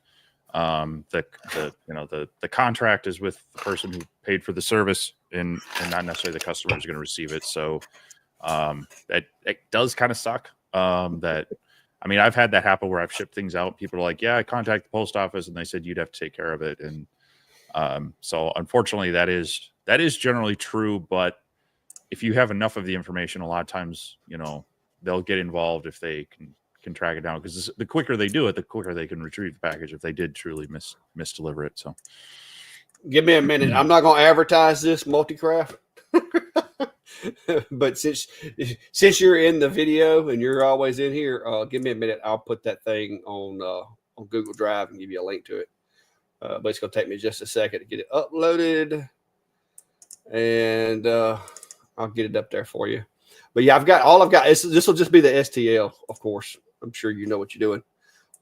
You'll have to slice it and everything, but yeah, I'll share it with some of you guys.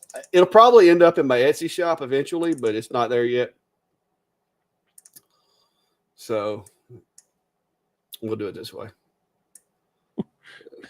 Megan mentioned she had a weak rate and it caught fire. Man, that would be a quick turn off from it. Followed up with purchase an X-Tool PS2. Yeah, I got the original P2 from X-Tool. Still have it, still use it. Actually, both Clack and I were talking about firing them up again and doing some additional stuff on that. Just good machine. But you know, not everything X-Tool does has been a winner. Their first laser actually kind of tanked on them almost, and they almost didn't exist after that. Luckily, they came out with the original M1 and the D1 and have been doing well. But so, you know, I'm always willing to give people a second chance, but you know, if it continue to not fix issues and continue to have problems, then it's kind of like, well,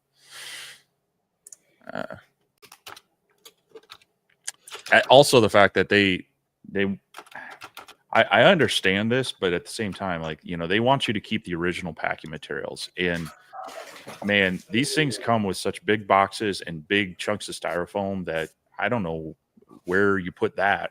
You know, half the time you're trying to figure out if you have space for the machine. So it's unfortunate when they, you know, are going to require that versus, you know, a lot of companies. I'd much rather pay a deposit to a company, have them ship the new machine out to me, and I'll ship the bad machine back in the same box, and then they can give me my deposit back rather than worrying about did I save all the exact packing materials. So all right, there you go.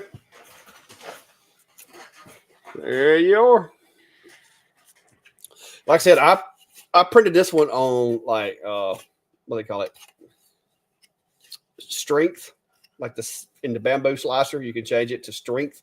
So I printed this one on like the strength setting. This one's just PLA, but it's a little sturdier than like prototyping settings or whatever. So, and it worked really good inside. So, and I've got this one. I'm gonna screw it over there to the wall when I get a chance. Since I've had my back surgery, I hadn't been wanting to slide that CNC out from the wall and mess around with it over there. Lance is asking. P2S with XCS and its special features, or should I maybe consider a Monport Reno 65 Pro? I like the larger bed size idea, but not sure. Yeah, you know, the P2 and P2S do have some extra features as far as the, you know, the dual cameras and some of the, you know, the Z, you know, the curved surface stuff. But I guess it really kind of depends on, will you use those? You more than likely are going to use bigger working area than some of those special features per se. And you are kind of then stuck with XCS if you want to use those special features. You know, from a budget standpoint, the Monport Reno series is without going as cheap as the K40 and having to do a bunch of upgrades, it's probably your best budget desktop laser out there for the price. It is kind of a just enough, has all the bare minimum things that I would want is kind of the way I look at it. I kind of like that one that you got for it. Yeah. So I've got the 45 Pro, and you know, that's also downstairs and with, you know, kind of along that X2S1, where, you know, I can use it when it's too cold out here and such. The things that I'm still looking into see if I can do, it has an included air pump for air assist. It basically turns on when you turn the power onto the laser, and it's okay. It has an effect, but I would love to switch that out to be on shop air, so I can play with that kind of variable rate, really dial in, you know, get a little more airflow at certain times and such. So that's one of the things, and it also doesn't have the red dot alignment beam that some of the newer desktop lasers are coming with. And if you're new to CO2 lasers and you've never done the mirror alignment on one of them, it is a it will try your patience until you.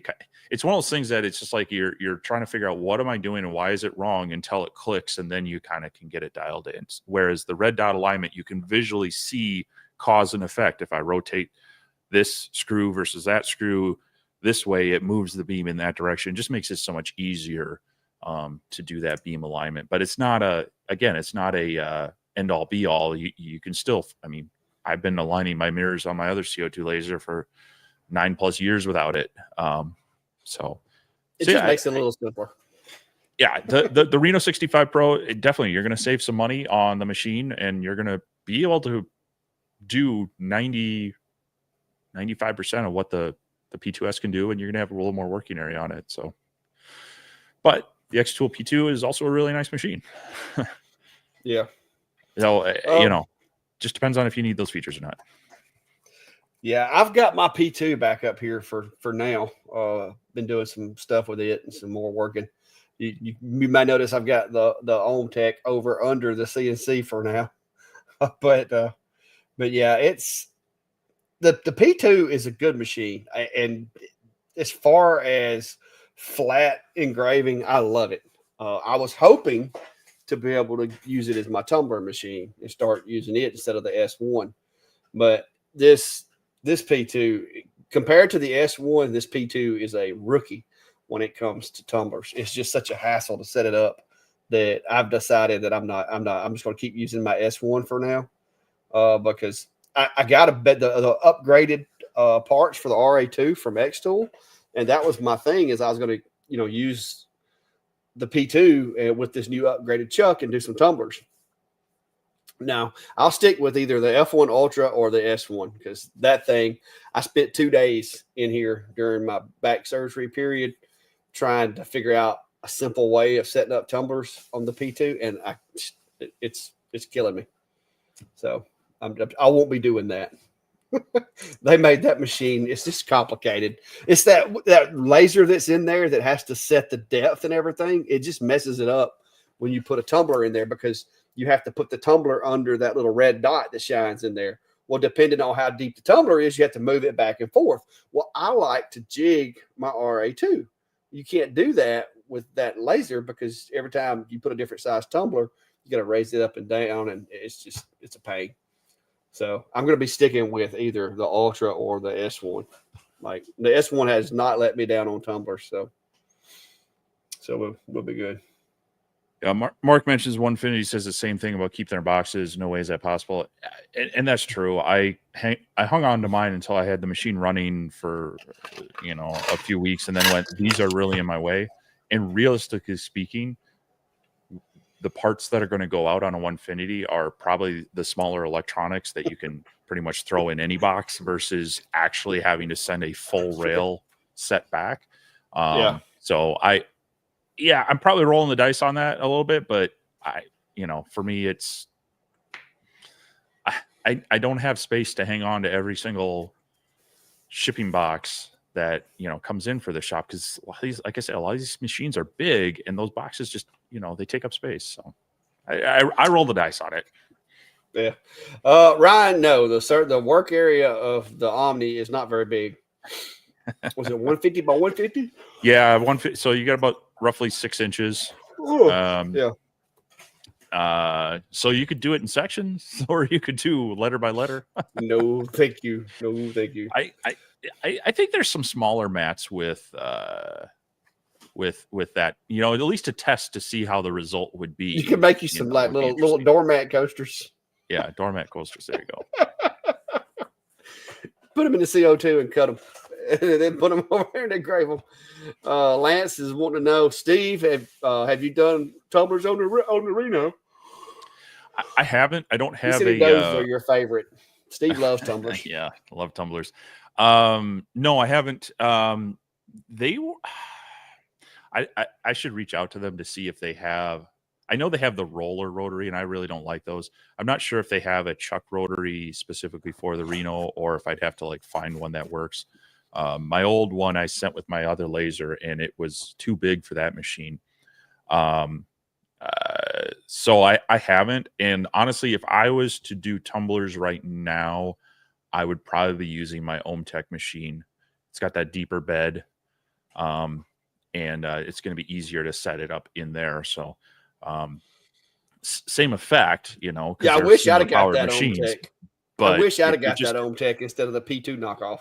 yeah, the deeper cabinet on that makes it so much easier for doing a variety of tumblers. So that would be, if I was doing tumblers a lot in my business, I'd be looking for more of a deeper cabinet style CO2 than a lot of the benchtop ones. Yeah. Yeah. Now now I will tell you the doing tumblers, the S1 rocks. Like that thing. Mhm. I think, what was it, last year? I made like $1,200-$1,400 off of tumblers, just on tumblers on the S1. I got into a hardware store here that was selling they wanted some logoed like merch for their hardware store, and they just wanted their logo on them. And they were buying those things like they're going out of style.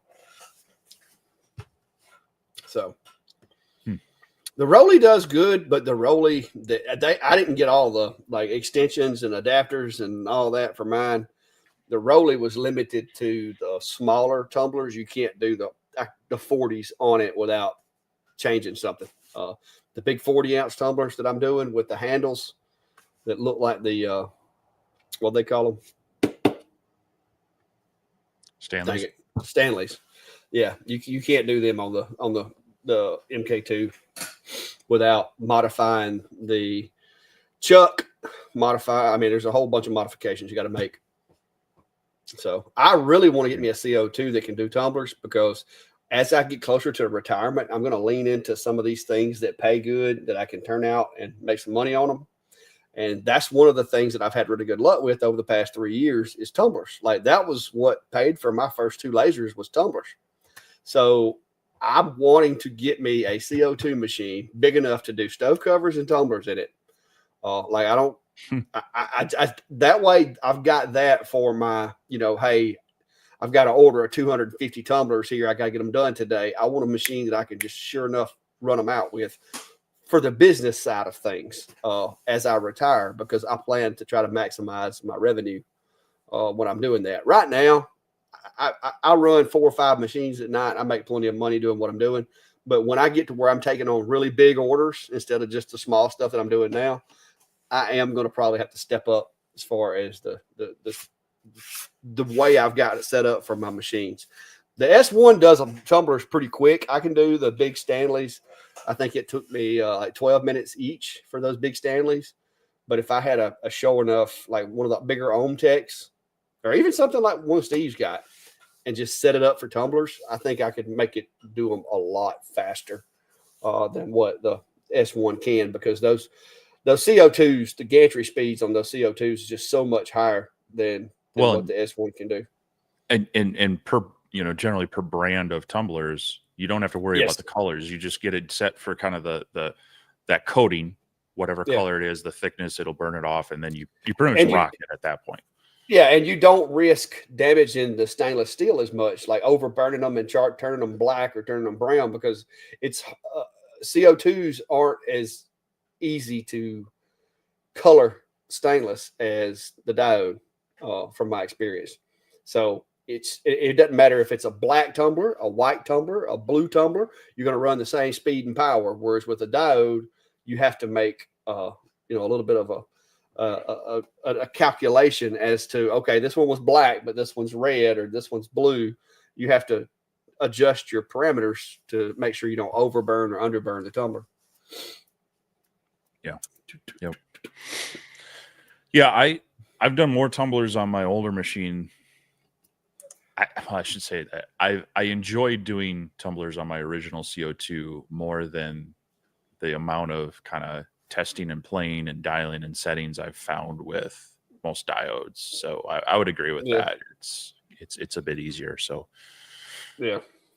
Tim's saying, do you guys plan to move from desk to benchtop lasers to larger cabinet machines? And Tim, that's where it depends for me, because I plan to build me a bigger shop. And when I get a bigger shop, I will have more room to delegate to certain things. And when I do that, I'm also going to be I'm going to be doing it full time. I'm going to be retired. And so I am going to try to pick up my throughput as far as local products that I do. And so that I don't spend more time, I do have plans to get me one CO2 cabinet machine to do stove covers and any kind of big jobs that I were to get. But other than that, that's the only reason, is because I just like this machine. My X40 Max does my stove covers at a pretty good little pace.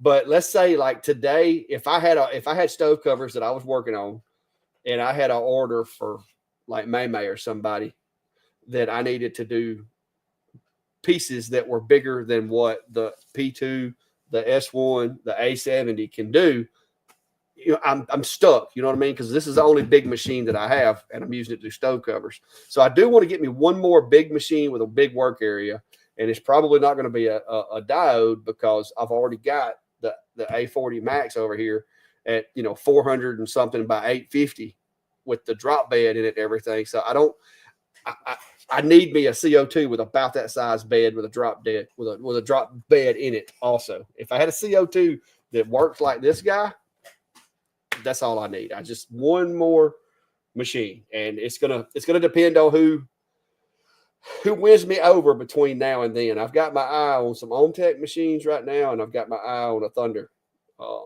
that I like, but I don't have the room to do it right now, and I'm not full time. I haven't ramped my physical products up to the point to justify it just yet, but I do within the next 2 years plan to be to where I have regular customers that I have to make so many items a week for in retirement, and I need that extra machine just to have it sitting over there churning that stuff out. So that's my plans. Unless my plan changes and I decide to just stay low key like I am now, we'll see. Yeah, I kind of did the inverse. I started with a slightly larger cabinet machine, ran that for a number of years, and then more recently have focused more on the desktop size. And I feel that's, but part of that is also I shifted from doing more production type stuff with the CO2, making multiples of like these kits of things, to doing more customization, one-off type things or small batches of items. It's not always actually useful to get a bigger machine unless you, in my mind, have an item that requires that working area, or if you're trying to ramp up into production, you can put more material in and run more of that item in one job, and that's where your working area. Outside of that, it isn't necessarily a bonus to have this massively large machine that you consistently use 20 to 30% of its working area in. So that's where I feel it kind of comes. It depends on the type of work you're doing and the volume of the work, whether that's well, now keep in mind too. Now I'm not wanting anything terribly big. I'm looking at like this one is 400 by 850. I think the OMTech I'm looking at is like a 22 by, is it 2240? I think it's the model number. It's 22 by 40, I think. Yeah. So I'm not going massive because I don't need massive. My ideal size is kind of like that earlier comment. Give me something that's 24 by 36, probably just a little bit over that, so I have the full working area. That's where I feel like I would be hitting the sweet spot for me. But even so, you got to remember that size working area, now add extra space on top of it as to how big that cabinet's going to be. So they take up some space, and if you're not really using that working area, and doesn't matter what size shop you build, you're going to fill it up. You're going to quickly find that machine is possibly in your way. And coupled with the idea of, we've talked about this in the past, having multiple smaller machines working on multiple jobs can be more effective than one larger machine working on, maybe multiple jobs put into one, but it's still taking the time to get to each one. So there's some things to consider there. Yeah. See, this is it right here. It's 24 by 40 is the work area. It's big enough I can set a stove cover over in it if I needed to. And it's also big enough I can turn out bigger things. It has a pass through both directions, built-in chiller and all that. So I mean, that's the one that I'm thinking I'm going to go with, and it's really not that expensive. It's like $6,600. But now I've got to, like I said, I've got to drive up. I've got to drive up the business. I've got to get my building built. I've got to have the room. I've got to push. I got to push my workload up to justify it, because I'm not going to go buy it and not need it. It's going to be when I get to the point to where, because it scares me sometimes, if this A40 right here, if my X40 Max goes down on me, like goes down completely, it's going to put me in a bind, because like I got 7 stove covers over there I got to do this week, and that's $700 this week. That if this machine tears up, I'm going to have to rig up something and do it with one of these I got hanging on the wall over here, which I did that in the beginning, but it takes a lot longer. It's just a lot more of a headache doing it that way. So, Yep. Yeah. But yeah, it's there are various reasons you might want it. I like the OhmTech that I have, the Maker 25. It's not a huge working area, but it's deep. And that allows me to, if I wanted to engrave like the ammo cans, it easily will drop down deep enough for that. And if I wanted to put a larger rotary in there, it'll drop down for that. So it's not always about the working area size, but also your vertical adjustment size. So yeah, it's there's a variety of things to. Wow, that is noisy. That picked up every single squeak of that hinge. Did it? Yeah, it's multifaceted of what you might look at as far as upgrading to a cabinet machine. So the current one I have is actually a little bit smaller working area than my original one, but it's big enough I can still do the projects. But like I say, it goes deeper for doing the other things, but it doesn't take up near the amount of space in my original laser. So. Yeah, right now that is the biggest machine in the shop. That's a 12-inch drop bed in there. I can let the bed up and down. Most of you have seen it, but that is my workhorse right there. That thing right there pays the bills in this place for the moment.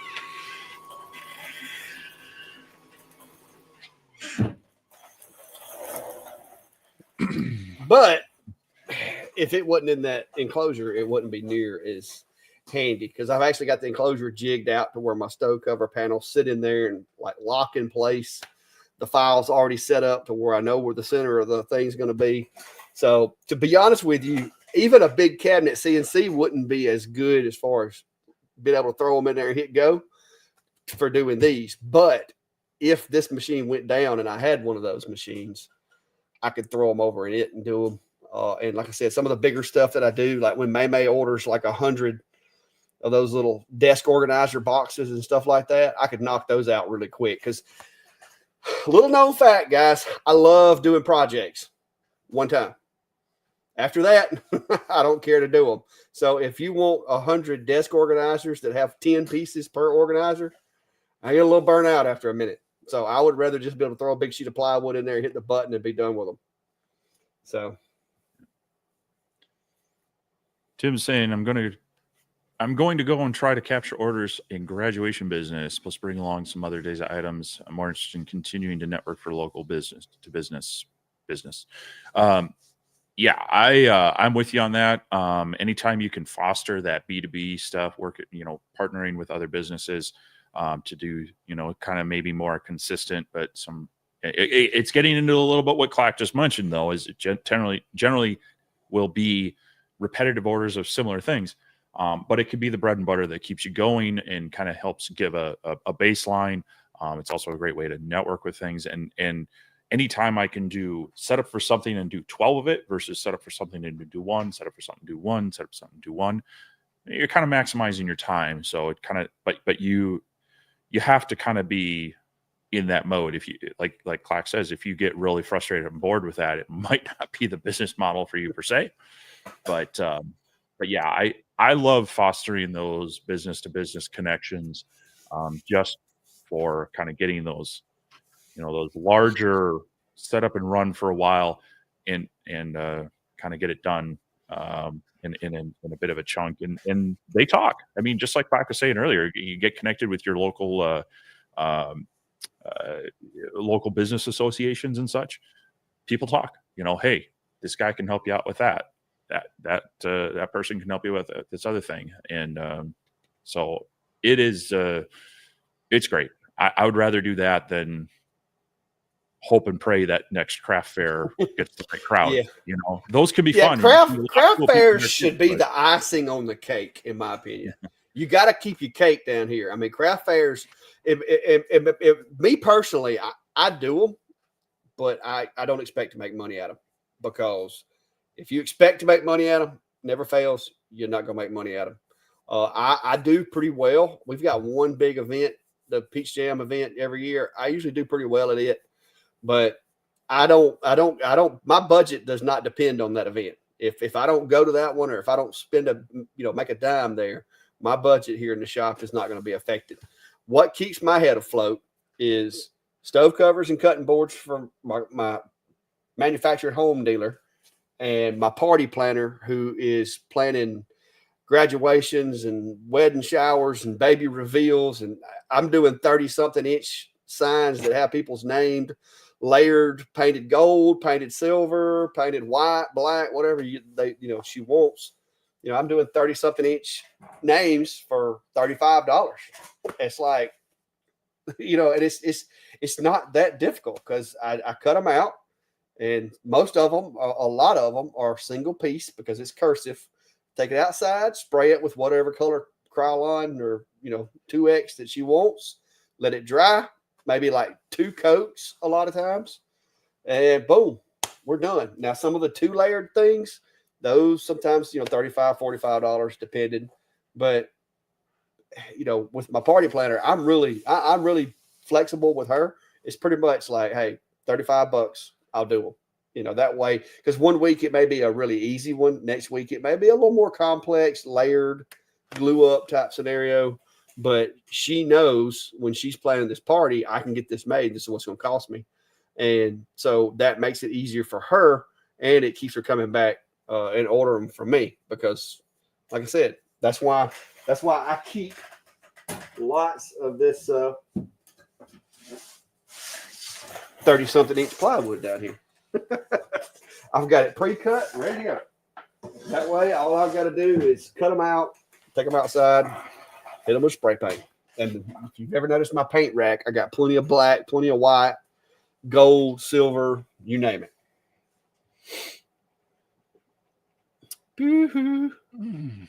But yeah, sometimes the projects that pay the bills aren't the funnest ones, but it's fun. Yeah. It's fun to be able to play in your shop and make money. So if you look at it that way.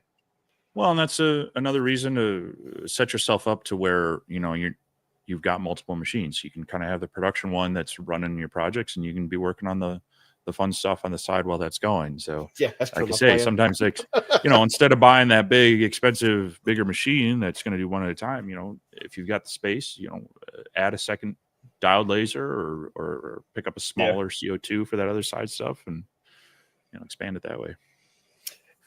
Yeah, it's like I said, you just got to figure out what works, and you don't overextend yourself if you're trying to do it as a business. Now, if you're doing it as a hobby and you're just spending money to be spending it and you're not worried about trying to make money, that's one thing. But if you're trying to do it as a business, don't overspend your company.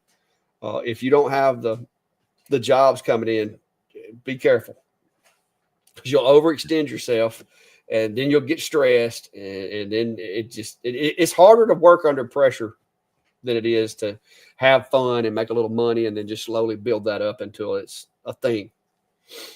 Yeah. Richard's asking, hopefully he's still here. He was mentioning that work's calling him as well. How do you charge for engraving in a tumbler? Acquired an order for some. This is new area for me. Jack mentioned that he has a $40 shop minimum for bulk engraves and tumblers is $15 a cup if there's more than 3. How have you done it in the past? I know you've done some larger tumbler orders. Single, like if it's a single logo or single, like just a single logo or something like that, $15 for a tumbler. Like you said, because usually if I'm doing them for that, I'm doing anywhere from 50 to 150. And at $15 a piece, especially if it's the same logo. Now, if they say, "Hey, I want 50 tumblers, but I got 50 logos," okay, now we're at Different like name on 20 each bucks. one. Now we're at like $20 a piece because I've got additional work involved in me changing the name or changing the logo every time. But if it's a push and go, push and go, push and go, like just a rinse and repeat, $15 a tumbler because I can have them done. If it's a two-sided, like if it's one of those that's going to be on two sides, it's usually I can set that up to where it'll spin, do both sides. It's just going to take a little longer. I may bump that up to a $20 deal. Now, if it's a wraps cost you because wraps are easy to screw up and have overlap or whatever, and they take forever. So wraps are expensive. I try not to do wraps. Most of my stuff that I do is not necessarily for, custom people unless it's somebody I know. The businesses, they all want just my logo on it, or like we had one the other day. It was the client did the order, but it was 250 tumblers, but they had 3 different logos.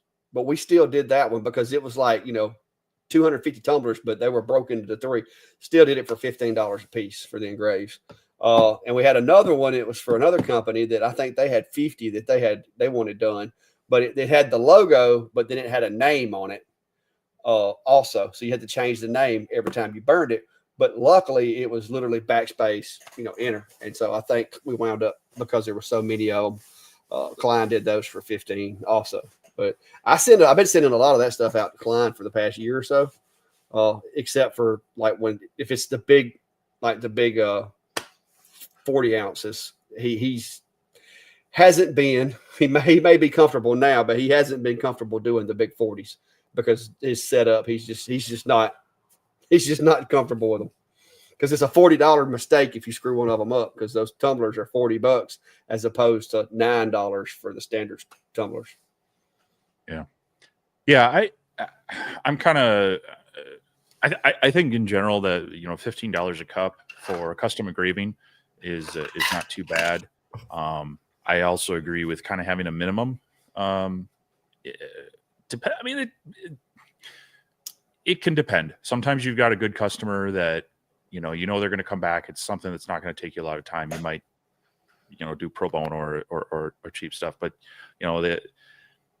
if it's a new customer, you kind of want to not undercut you don't want to undercut yourself for there, because then that's going to set their expectation level for you. They come back and order 100 at that same price. right. You kind of want to be, upfront and let them know the costs, and maybe give yourself some wiggle room to save some money if they order a large amount. But in general, it's kind of a balance. Pricing is always kind of it's a tough thing, because while you should be trying to make sure end of the day you're actually making money, and it's easy to think you're making money until you actually crunch your time, taxes on income, supplies and utilities and all that stuff start eating away at that. You gotta kind of factor that into where I try to come up with, what do I want an hourly rate to be for myself in the shop, and can I make that with this order, on top of all my other expenses. That you also have to balance with what is the market in your area going to bear for whatever said service or product is as well. So it's a good guideline to try to make sure that you're making money at a certain rate. But there's so many factors to that, because you might have a lower powered laser than the other guy. Should you both be charging the same hourly rate for your laser? Well, probably not, because he's more effective at it. So it's a good kind of baseline to figure out what's an hourly rate and what can you get done in that hour, and does it make you money versus not. And that might just mean you got to buy different equipment so you can get that price down, or that get the productivity up. But if you're doing them with a 5 watt diode and you're charging by the hour, and somebody else is using, because like Klein uses a 30 watt, I use a 40 watt. So I mean, it's a big difference. Yeah. Yeah, But it's always a tough thing to price, but it's good to try to set some standards so that you have some rationale for it. Try to figure out what it actually costs you to run your machine per hour and make sure you're covering that plus materials plus taxes and something so that you're actually making money at the end of the day. yeah, Joseph, the way I do it is I will either way. If they want me to provide the tumblers or whatever, I can. If they want to provide them, they can. But if they provide them, I require a blank for each color, basically. So if they got 5 colors, they're going to have to give me 5 tumblers. Just basically give them to me to use to do the job with, because if not, you're going to be guessing at settings. That's the one reason why I'm wanting to try to get into doing CO2 for my tumblers, is so that the guesswork on that is not as bad, and that's gonna reduce the oopses, because you will have an oops occasionally. The last time I think I did 50 and 35 of the big 40s, and I had one oops. And I had Billy over here training him, and he didn't tighten the chuck up, apparently, as tight as it needed to be. And about halfway through the engrave, the tumbler went whoop, and it messed it up. And so, out of all those tumblers, we only had one goof up. But luckily, they had allowed me 4 test tumblers, and I only needed 1 because I got lucky. And so that wound up. They still got 2 more tumblers back than what they expected. So, but the question being, is the $15 including the tumbler or no? No, that's the burn. That's the burn. Yeah. That's I think the clarifying question there is that no, the $15 is just the work. The materials on top of that, they can provide them, or you can charge them on top of that to provide. Yeah, I can order them. I can order them on Amazon or JDS or wherever if that's what they want. But if they have a specific one that they're going to bring, then like I said, and depending on what it is too, like you got to think, they bring you a Yeti. If you screw up on a Yeti, your damages on that job is a lot worse than if it's a Amazon tumbler.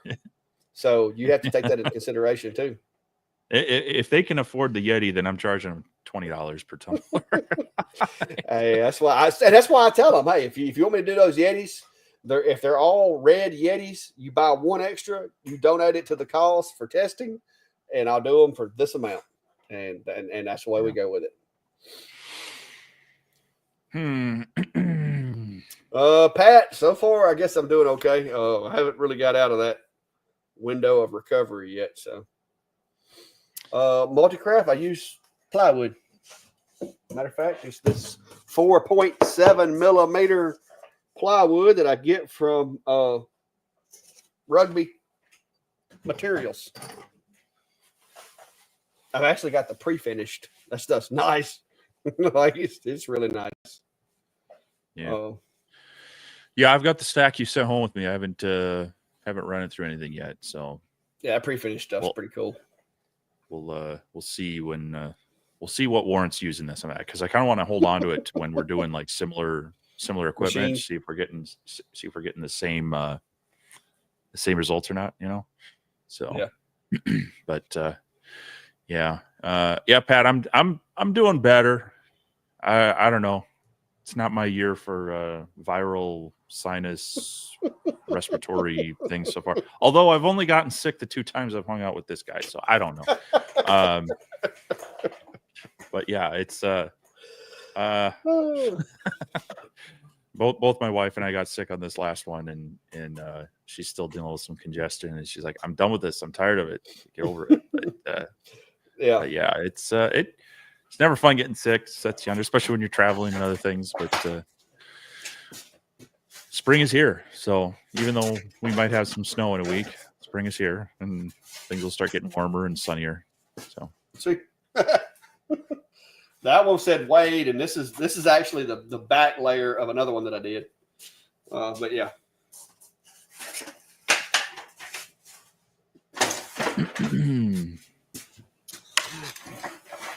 Right before I had my back surgery, I had 4 of those to get out. So I just got through cutting a bunch of them, which Klein come over here and stole some of my scraps. Because I don't use enough scraps to run through it. Lance, yeah, there's a lot of options out there. So one thing about the Reno though is it does have the removable tray, and it's fairly open on the bottom, so you can get some height out of it that way. You just have to block it up, but you'd also have to, you're leaving the bottom wide open, so your smoke extraction or whatever might be an issue. But if you're doing tumblers, then it's not so much smoke; it's the burnt, What's powder that coating Tech? stuff. What's the work area on that Tech that you've got? The one I have is like 12 by 20, give or take. That's the one. That's the one that you got to take the little screwdriver or whatever and let the bed up and down. Well, it's got a knob. The Reno also has knob. one, but it has a socket thing that you can do it easier. Okay. I need to make an adapter on my Tech is the one that Ohm Tech that you've got. It lets up and down too, like several inches, right? Yeah. That's got the. They both have a hand. I would love to try that for tumblers. Yeah, I think that's where I'm at. Kind of is that I need to buy. I need to pick a rotary that I want to run with that one, and I'm torn between getting just your typical Chuck rotary for a couple hundred, like $250 or so, or spending the money on a nicer unit. It's one of those things that the easier something is to do, the less you hate it, right? So yeah. I've seen those Pit Boss rotaries, or not Pit. What is it? The Pyburn, Rotoboss. A friend of mine had a Rotoboss. It was slick. I mean, you could load and unload a tumbler so fast in that one and have it just be dead on. There wasn't a lot of fumbling with is the cup on the jaws just right? Yeah, because the front and the back's got rollers on the one that I've been using. Yeah. It made it so much easier to load and unload the tumblers, that if you created a fixture to lock that, drop the rotary place, plug this in, where zero is on it. Yeah, it make it so much easier. And so I don't know. I guess if I get a good order of tumblers, maybe I'll pull the trigger on that. But I mean, the rotary is half again as much as this laser. So yeah, it's that's why I said that machine that you've got. I think I would like it for my tumbler stuff. I think I would like it better than the Polar I got over here. All right, so whoever's asking this question, let's see, where was it at? About the char. Oh. All right, so this is a piece of scrap, right? I haven't done anything with this, but took it out of the laser and set it over here to the side. And this is a white rag. All right, I'm going to wipe the edge of this. That little bit of black is really all you're going to get. You can touch it and you'll get it on your hands. But anything that I cut on my lasers, all I do, if it's something that I'm not painting or anything, I'll just take a rag and wipe around the edge like that. And then once I wipe it, it's clean. Like, let me take this rag, wipe there. All right. And I'm going to get me a clean part of my rag. Let me show you guys. So, all right, there's the clean part of my little rag. I'm going to wipe it again. Nothing. So if you use air assist properly and you run the right settings, you're not going to have that much black. Now, if you're using MDF, like regular MDF, you get it Home Depot or somewhere, you might as well go and get ready. You just clear coat the soot and stick it to it because it's hard to get off.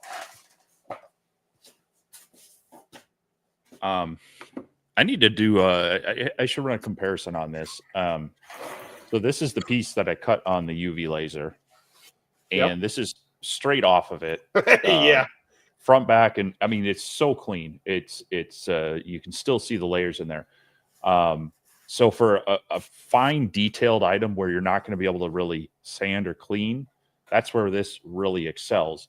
Now you take another step up from that. If you dial in your CO2 settings, they've got also a more efficient burn. You can get close to this as far as your edge if you have the right settings. It's going to be a little bit darker.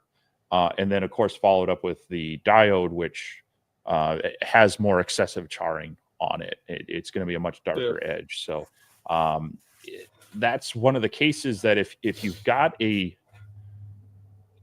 smaller, highly detailed item that you can't really post process as well, and you still want it to be clean, that's where looking at a different type of laser could be the thing for you. I know it really kind of depends on the end customer. Some of them love that contrasted look and want it. Others hate it. I know model airplane builders, they would prefer a CNC cut kit for multiple reasons. They don't like the charred edge. They don't like the slight angle of the edges with the laser. And the caramelization and the char actually makes it harder for certain glues to really absorb into the fibers. And so, they're going to go to the extent of saying, hey, I'd rather have a CNC cut kit over a laser. But so, yeah, do I worry about it? I don't want it to I kind of like what Clack said there. If it's really bad, try to wipe it down with a cloth to where it's not, not leaving a mark. Because nothing worse than someone handling your stuff and then going, eh. But that look, that contrast look can be an effect you're looking for, but you just don't want it to leave, your customer's hands dirty. So. Yeah, like I said, typically a dry cloth, you wipe it down with a dry cloth and you're going to get most of it off of it. I seen somebody said use vinegar and it cleans up better. Maybe so, but my experience with anything liquid, a lot of times it's going to wick into the material. So if it's something like this on the face of the material, not necessarily the edge, and you put something on there, it's going to wick it.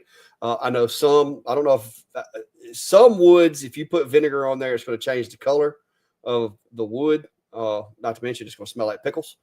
But I don't use anything. I use that t-shirt rags that I buy, and I wipe the edges down and put them together. And like when I make May's name tags and stuff like that, for her events, I can't necessarily send her a name tag that has black char on it, and then some lady come up with a white shirt and put that name tag on and get black stuff all over it. So I have to, when I get those off the laser, I'll take and wipe them down first before I do anything so that I don't track the soot everywhere.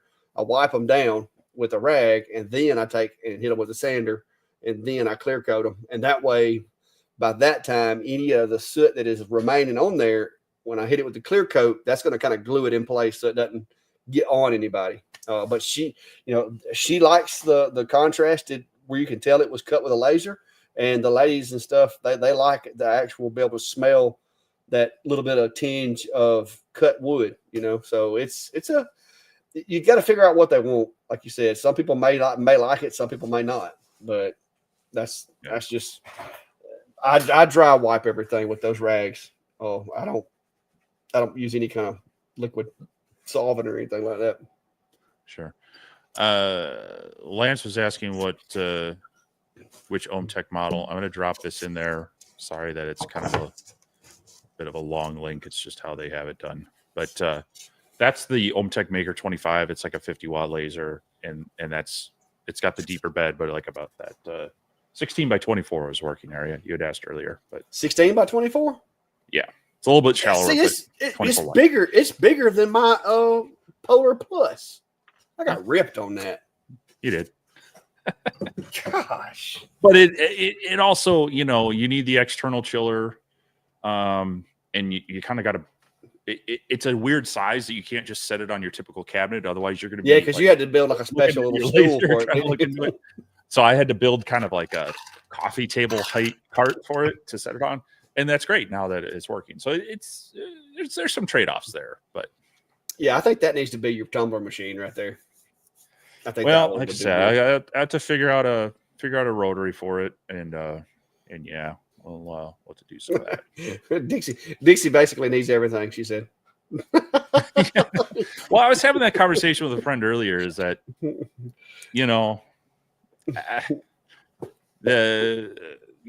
each laser kind of does something very well. And so, if you got enough business to pay them all off, or like I say, if you've just got stupid amounts of hobby money, being able to have this variety of lasers can help you be most effective at each process. But it's always a give and take of what are you going to do the most of, and what can you afford to maybe add over time. Well, it is 2 hours and 15 minutes into it, so we got to be getting out of here. I got to actually go to work tomorrow. What? Yeah, I ain't even been back to my doctor since my surgery yet, but they're not calling me. I think they're ignoring me. But yeah, I'm gonna go back to work tomorrow. So my boss man's gonna be out. So AGT, yeah, I've used the Tiger Ply from Menards, and there's some material in there. As a matter of fact, I think that's the stuff I found. That it actually has some nylon. I had some nylon. I was got the string in it. The string in it and such. Yeah, I found something in Lowe's. Remember, me and you both could run across some of that. Yeah. Oh, maybe that was where's. But yeah, some of that stuff. It's just there was even another panel I bought at Menards that I thought it was closer to like the Home Depot project panels, where it has like an MDF core. But whatever MDF they use in that stuff at Menards, oh, my lasers, even the CO2s are just like, what are you?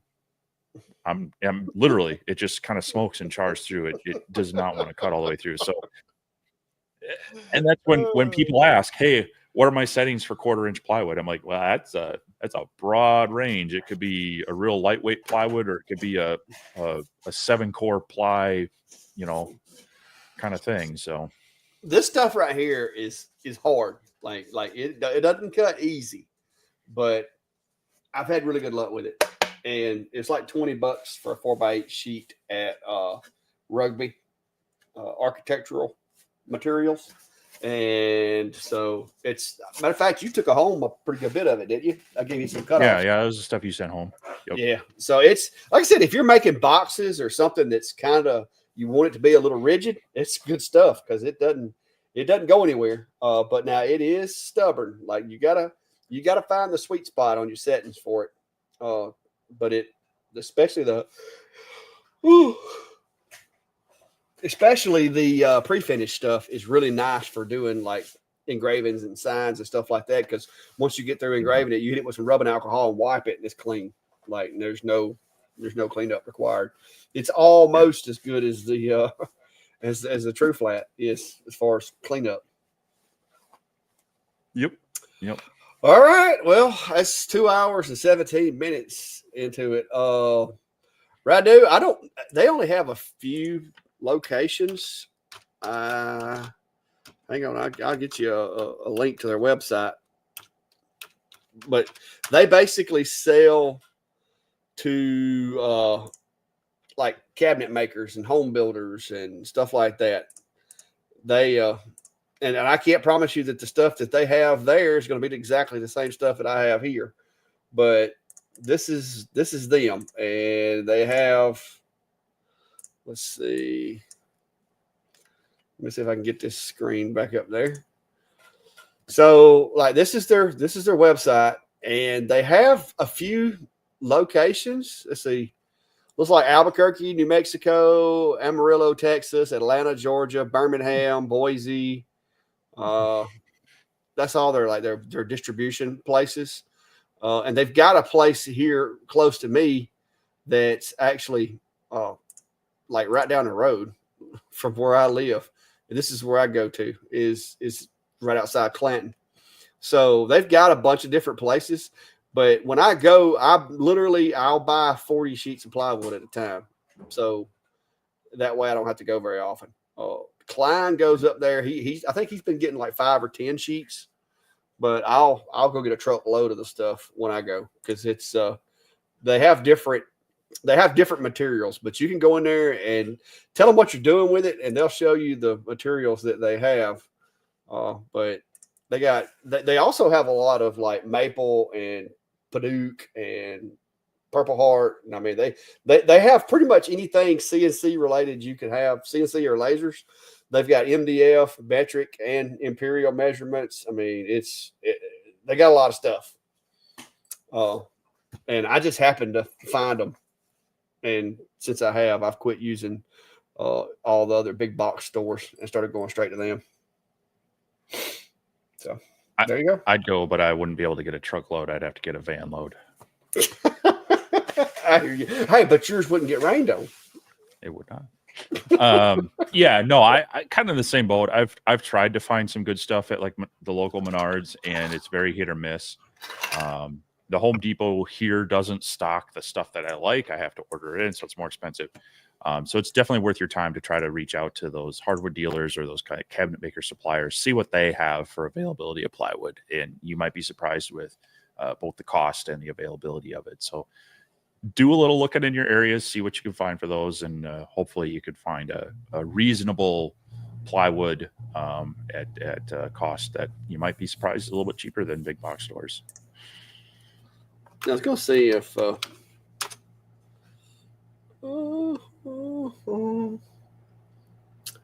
let's see. Yeah, they got several different birches. But the stuff I've got is some kind of birch. Now, the guy told me, he's like, look, he said, I can sit here and tell you, I can tell you that it's, Baltic birch. He said, but I don't know where it comes from. He said, but it's the closest thing that we've got. And I went around and looked at it. And I think that day I bought like 10 different types of plywood, but I bought like a sheet of each. And I took and wrote on the plywood what each sheet was. And I came back to the shop and I cut it up and tested it. And I picked out the ones that I liked, and I went and I bought it. But like this is the last trip I went up there. I came back with $444 worth of plywood. So you can see right there. That's a stack of plywood right there. But I've still got it stacked up against the wall over here. When Steve was down here, I cut some up because I was out, and I've still got a stack of it leaned up against the wall because, you never know when you might run out or the wood might go back up. At the time, it was like $18 a sheet. And so I was like, heck yeah, let me go ahead and load up. So, it never hurts to stay prepared, especially with the way lumber prices have been here lately. Yeah, I'm getting pretty thin on some of my pandemic Baltic birch. I had stocked up a lot before then, and then my a lot of my kit sales dropped and such. So I've had some stash, but I've priced it out. I've priced out. I mean, and this is like legit Baltic birch. I've priced it out since then. And I go, you may have to get out of that Baltic region over there and just get some New Hampshire birch or something. Well, there's some other options out there. It's just like some of the, like I say, like some of the hardwood dealers around here don't have access to the plywood that some of my friends have gotten down by you in southeast area. So we'll see, but yeah, it's definitely good to, if you find something and you have the funds and the space for it, it's sometimes worth stocking up on it just to maintain something. Anyway, all right, almost 2.5 hours here, so 3.5. Oh, almost 2.5. Yeah. Woo. All right, guys. Well, that's it. We got to get off here because it's 9:30 and I got to go get ready for bed. Go to work tomorrow, unfortunately. But we'll see you guys around next Sunday. In between now and then, I plan on doing some more testing with the Masuder. That's the way we say it around here, anyway. As well as I've got some stove covers and other stuff I got to get caught up on. But we'll try to keep some content flowing as long as this back holds up. We'll see. Yep. Like I mentioned, I've got a 4x8 Baltic birch 1/2 inch is 166. Woo. Yeah, I bought my Baltic birch in 5x5 sheets. I don't remember what 1/2 inch was. It would probably have been on average $25 a sheet when I bought it. I know the 3mm stuff, the 5x5, I was getting it around $7 a sheet at the time. Now I know they're about 25, 30. They've gone up a bit. So, but anyway, yeah, I bought you a whole container of that. I'll have my Easter basket kind of preliminary test on the Adam Stack Craft out. Hopefully, well, I got to do some editing on it, so it'll either be late tomorrow or maybe Tuesday morning. So I'll have some files for that. Hopefully, everybody can at least check that out and give that video some likes and then let's see. Yeah, I'll probably have that. I don't know if I'll be able to jump on that CNC machine right away as fast as you have, but I'll hopefully get it built by the weekend. Because I do have a couple other things. Got some more testing with the Omni One. Got some other projects in the mix and some CNC projects. Trying to keep the mix of them. And I've had a few 3D printing things mulling in the back of my head for maybe another Tinkercad video, but there's a lot of irons in the fire. So, but hopefully keep that coming. I appreciate everybody's support, watching the videos and hanging out here with us on Sunday nights. So we will see you as the content comes out. Otherwise, we'll see you next Sunday night for our next. What would be next 121 next week or something like that. Oh, don't make me lie. Hang on. I think we're like at one. I think this one's 120. So next week will be 121. Yeah, this is 120. So 121. Yep, Yeah. That's it. But appreciate you guys. Y'all, thanks for sticking around with us, and we'll see you. Be safe. Later, everyone.